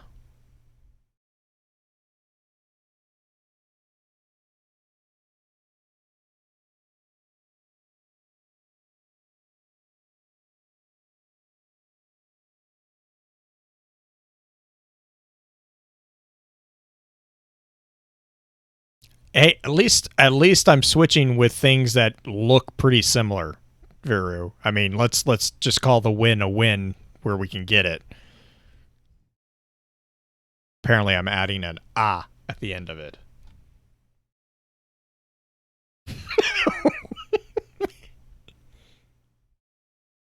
Oh, okay. Well, that makes so much more sense. I found a hardcore high German variant as opposed to a low German. A lo-fi West German. I don't even fucking. You have a good one, Gravy. Night. Or have a good morning. I guess it's early for you there. Have a good day.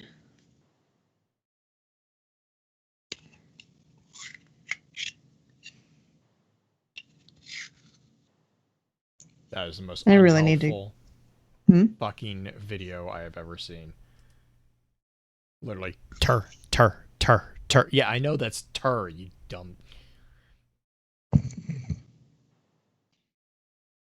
Did you know that the human brain assimilates only so many different phonemes by the age of 7? And if you do not have those phonemes within your dialect by then, it's much harder to learn them at a later date. Yeah, that's why you should raise kids in like as many different languages as possible. Mm-hmm. Because that's the way they're going to become Jason Bourne.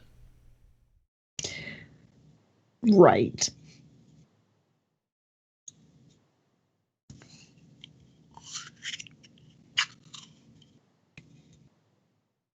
Tour.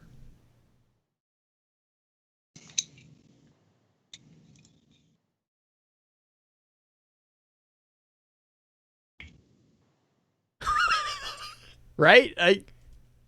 Tour. The R is Tua. not with an at the Tua. end of it. It's a hard R is what he's Tua. doing. Tua. Tua. Tua.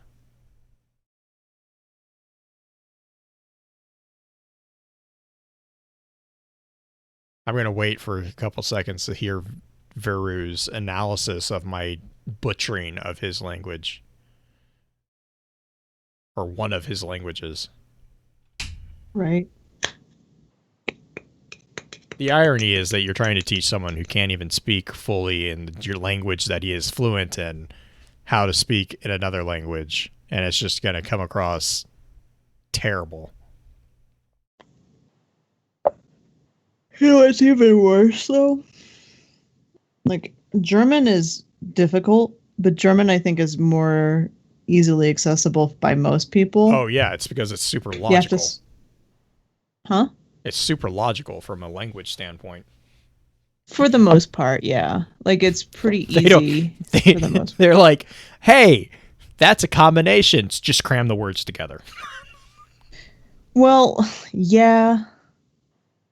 The pronunciation of them is not terribly like there's not any rule switches most of the time. Like if you have two vowels together, you pronounce the second vowel, especially E and I. But French can go fuck itself. I hate French. French is so damn hard. Not good at it at all. I'm not really that great at German, but French is so dumb.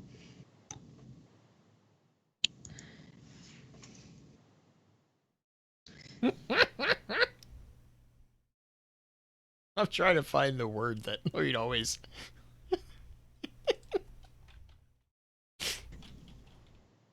French, yeah, it's difficult. French is difficult. French does not behave the same way that most languages do. German sits in the back of your throat. French is all up here, up in the lips. And up in your fucking nose.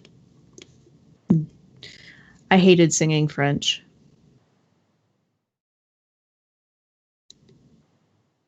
I do not speak it. There's a lot of things I gotta get my lips into, and French is not gonna be one of them. And I am going to end... Huh? Just Google the longest German word. Oh, no. It's...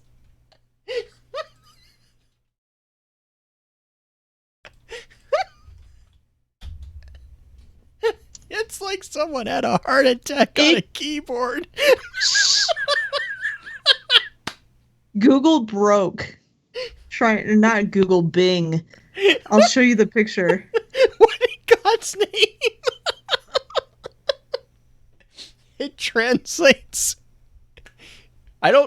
It's the classic longest word. It's 42 letters. I think there's technically, I think what is it? Okay, that is the Danube, the Danube Steamship Company captain. Danube? Technically, the longest word is translation of the Association for Subordinate Officials of the Head Office Management of the Danube Steamboat Electrical Services. Which is translated to this. If you read through it, it looks like there's, like, if you're trying to pronounce it, it looks like you have to say the word farts in the middle of it. It does. Dan fish farts. Gesellschaft. Oh, this is why I could never survive language classes, because this is the Captain. shit that I would be doing instead of actually trying to figure it out. I'm like, what's the funniest shit that you can Wow. find in this? It is massively long. I mean, to be fair, well, okay, no. I was going to say, to be fair, English has some crazy ones too, but I think the longest technical word in English I think is like 29 or 30 letters, I want to say. Hang on, let me check. 45 letters. 45 letters? Yeah. Here's the longest word in the English language. And surprise, it's a scientific term. It's a basically it's ultra microscopic silicovolcanocosis canosis. Yeah, so it's basically pneumonogenesis caused by inhalation of a very fine silicate or quartz dust. Yeah. Volcanic. The next is 36 letters, and it is the word that is used to describe the phobia of long words. Then you have supercalifragilisticexpialidocious I don't know if that's and anti-disestablishmentarianism. Don't forget about hyperthyroidism.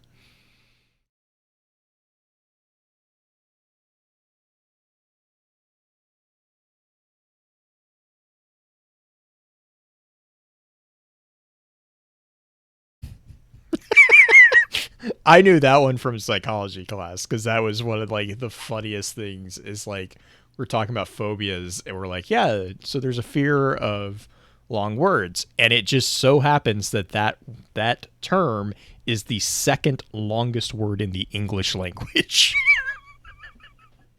So rude. I have a phobia of long words. What is that? Can't tell you.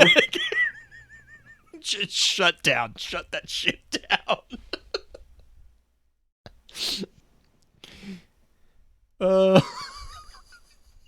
That is pretty mean.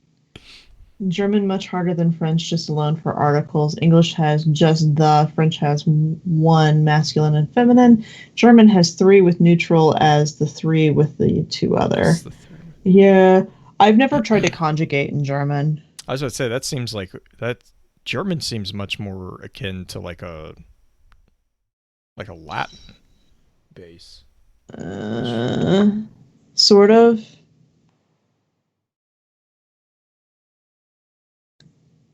One minute long German word.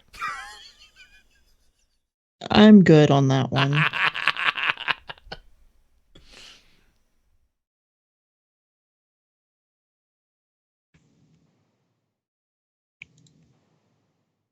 Oh, I'm going to go ahead and head to sleep.